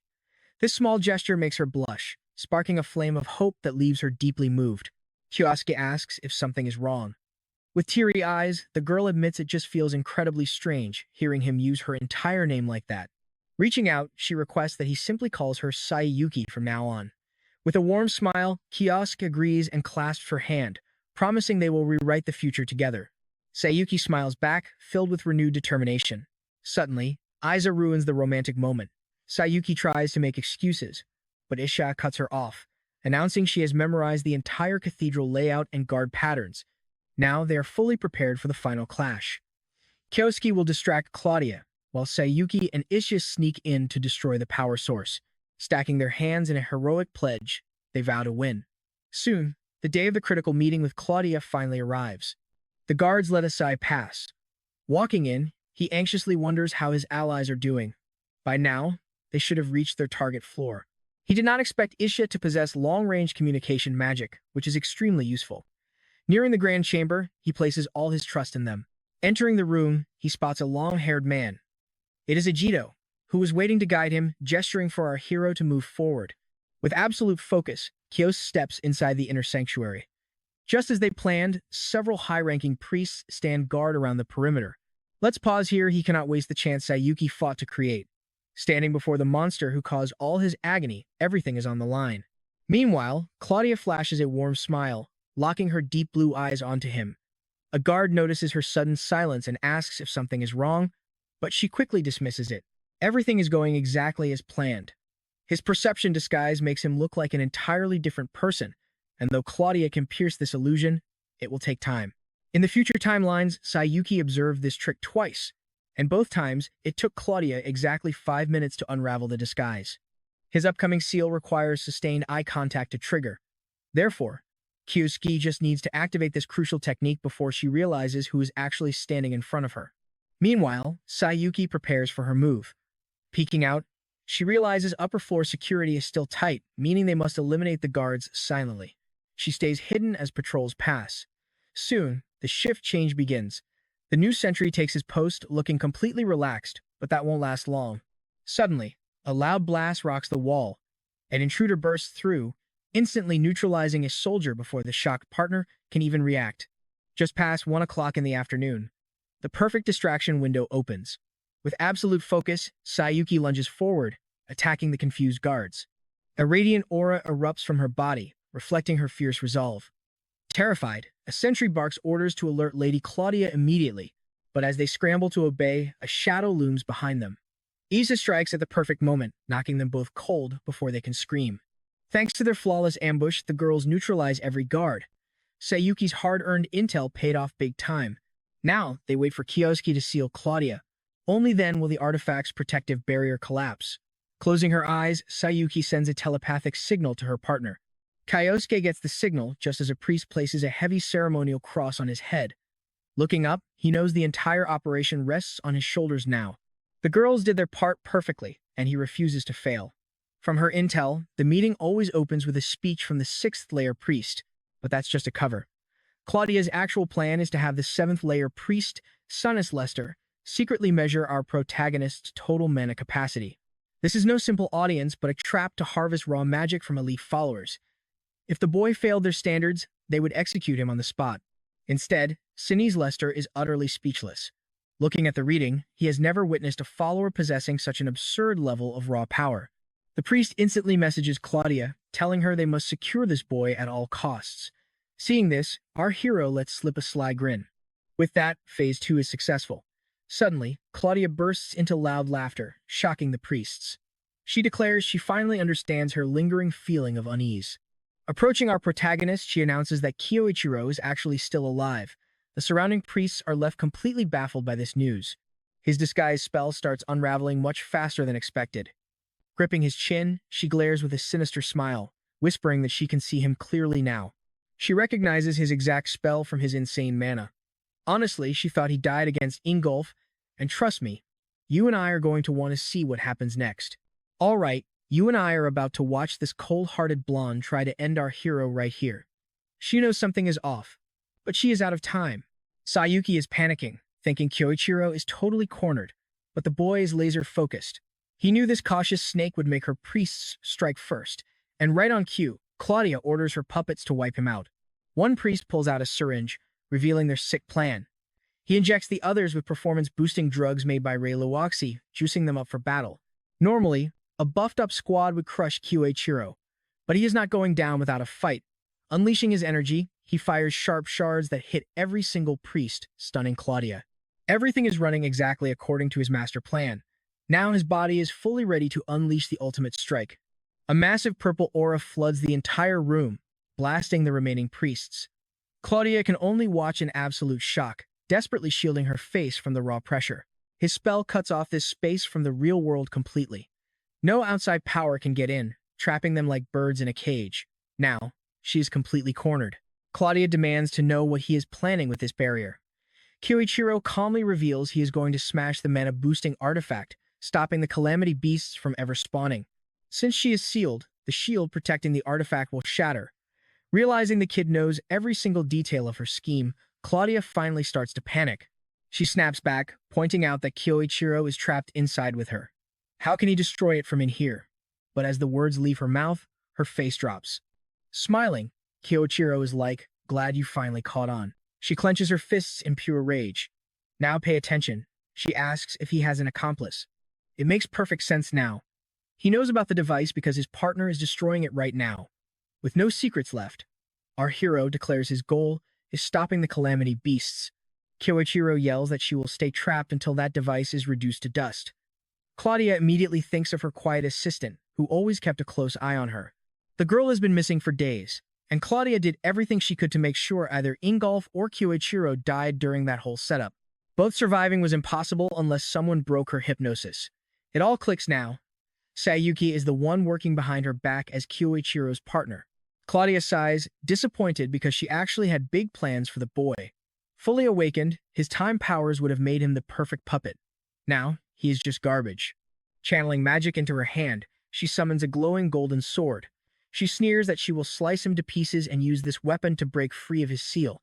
Just as Sayuki warned, Claudia has been stealing the magic energy of her loyal followers during their secret meetings.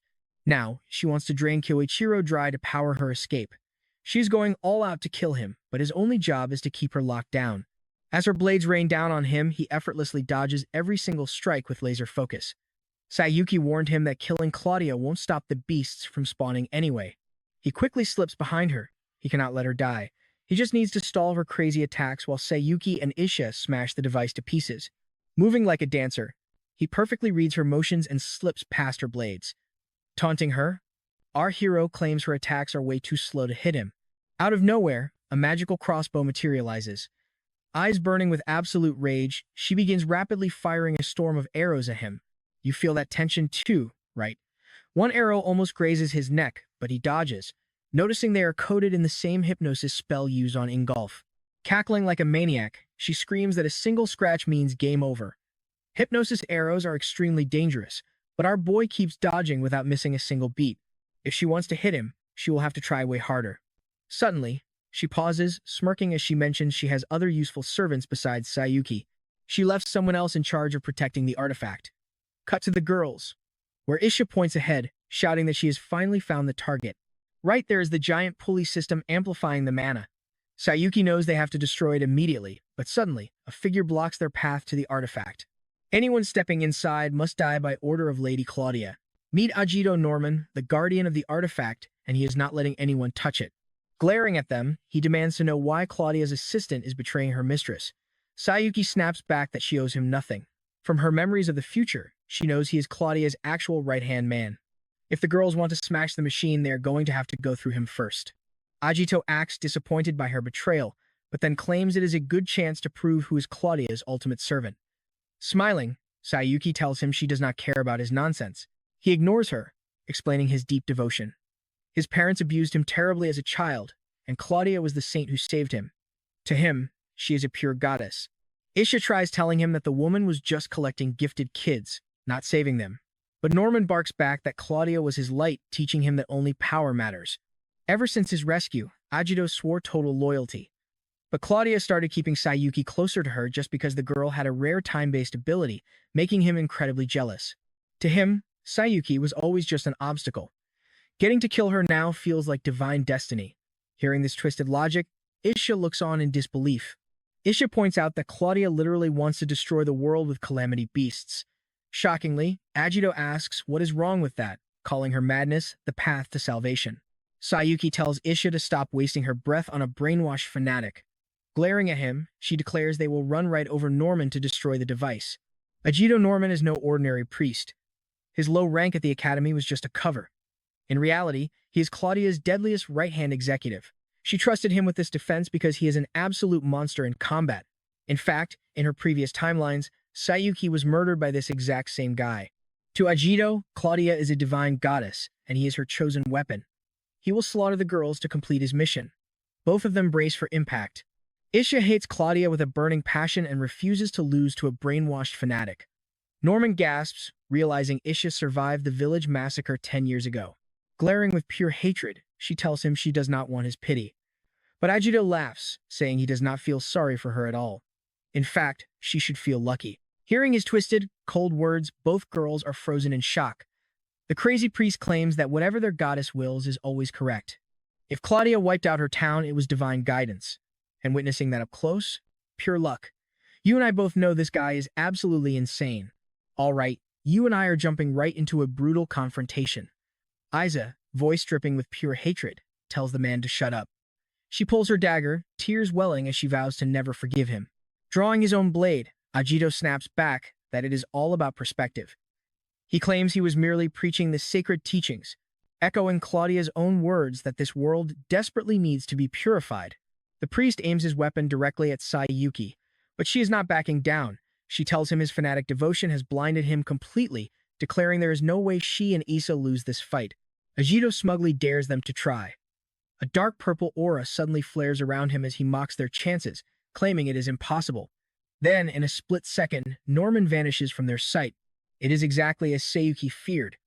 Agito is chaining teleportation and stealth mirage for lethal ambush attacks. Sayuki holds a rare time attribute, but right now, that crucial power is completely sealed away.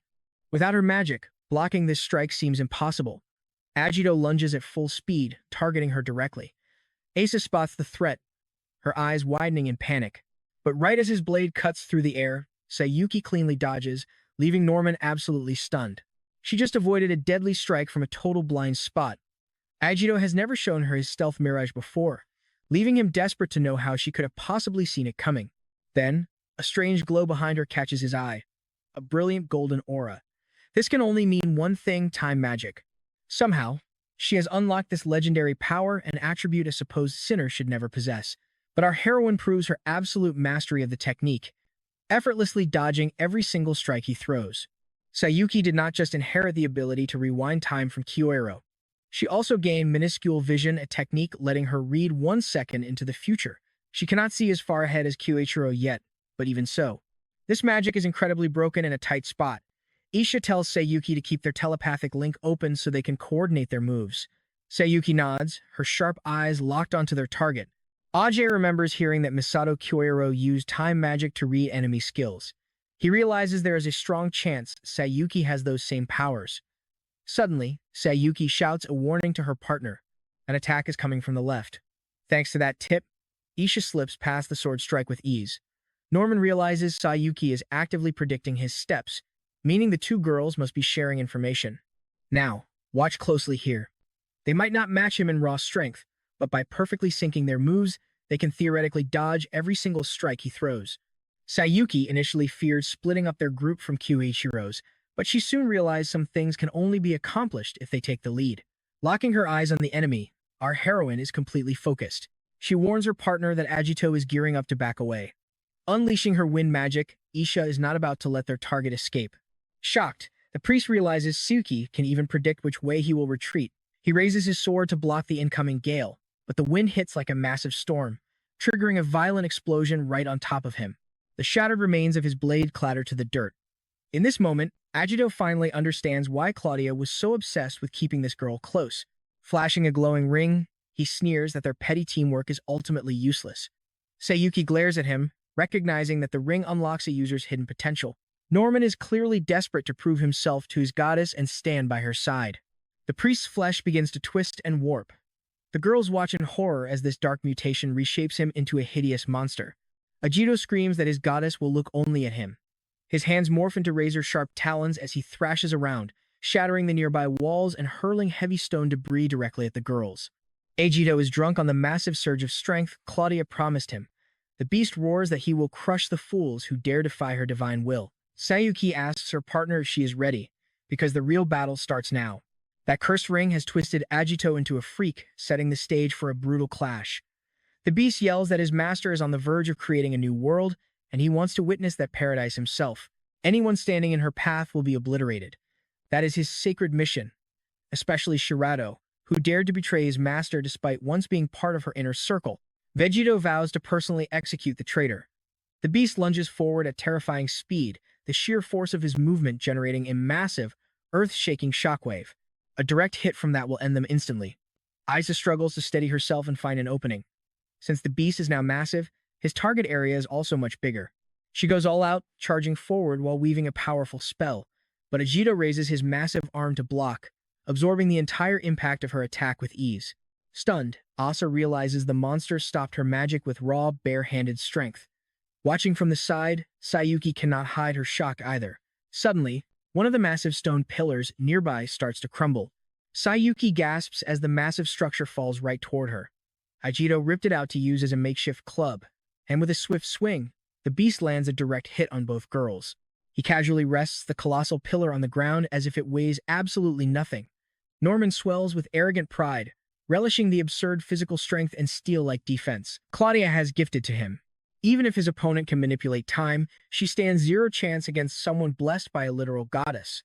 Sayuki barely managed to avoid a fatal impact thanks to her minuscule vision, but with that ring, Agito's strength is completely off the charts, and his defense is insanely tough to crack. Even Ishi's sharpest wind magic barely left a scratch. Sayuki looks over at her partner, who is slumped in the corner, badly wounded from the pillar blow. Standing up, she steps toward the beast. Despite the odds, she knows they still have a path to victory, remembering what Koichiro shared with them. Agito is stunned to see her still standing, unable to understand why she fights so fiercely. Furious, Shira barks back that her reason is simple: she's going to stop Claudia's plan. Norman snaps that this is exactly what he finds so baffling. He argues there is no reason to reject a literal goddess, but Sayuki stands firm, declaring Claudia is no deity. She has already ruined thousands of lives, and she is only planning to hurt more. Even her entire authority is built on lies. She claims she only wanted to create a safe, stable world for humanity, but she stole her position by betraying her own ally. We can all see she is fighting to avenge Misato Kiwaro, and Agito realizes it too. But to a fanatic like him, that motivation means absolutely nothing. To him, he was just a dead man. He mocks them, saying they should stop clinging to their useless pasts and instead embrace the beautiful future Claudia is building. If they must be sacrificed for this utopia, they should be proud. But since they choose to reject his truth, so be it. That choice means they both die right here. Sayuki retorts that for someone obsessed with the future, his words are incredibly shallow. Agito is confused, but she explains he has blinded himself to everything except Claudia's twisted vision. He completely ignores the heavy pasts people carry and the futures they actually fight for. Both girls have survived pure despair, and that is why they stand strong. They are fighting to break through their limits. They will never lose to a puppet who only repeats his master's will. Sayuki's defiance drives Agito into a blind rage. The beast roars that their suffering is completely worthless, vowing to silence their annoying mouths with his bare hands. But in that exact moment, Isa hurls a dagger. Sayuki catches it midair, aiming it at the charging beast. He mocks it as a cheap trick, but get ready, because this battle is about to get absolutely insane. Alright, you and I are jumping right into a high-stakes showdown where Shirato stands her ground against the advancing enemy. Slipping behind Agito in a flash, she channels massive energy into her dagger and drives a devastating strike straight into the beast's back. The priest absorbs the blow, quickly steadies his stance, and lunges to grab her while mocking that a mere dagger cannot hurt him. But as he lunges, the monster freezes. Sayuki lands firmly as Norman's body begins to distort, reverting to its true shape. Her secret dagger strike had actually triggered a highly forbidden temporal spell. This spell is called Inverted Fate. It rewrites causality, dragging the target back in time, meaning Agito was just forced back to the exact moment before he ever wore that ring. Fuming with pure hatred, he desperately tries to vanish using a stealth mirage. But before he can slip away, a sharp emerald energy begins locking directly onto his head. Now watch this part closely. Isha's wind magic strikes him instantly, making the villain realize their coordinated trap. With his invincible body gone, Isha advances to finish him. And just as they promise, they will not lose to a monster like him. Defeated by their teamwork, the priest collapses unconscious as Sayuki coldly notes he only ever cared about Claudia. A villain like him had no right preaching about destiny. Meanwhile, far away at the portal created by Kiwero, Claudia suddenly feels the ambient mana shift drastically. She immediately recognizes this chilling sensation. Sayuki and Aisha successfully completed their mission and destroyed the artifact that was amplifying the enemy's magic. So, what rating would you and I give this crazy magic adventure? Drop a score from 0 to 10 in the comments because this story was absolutely wild.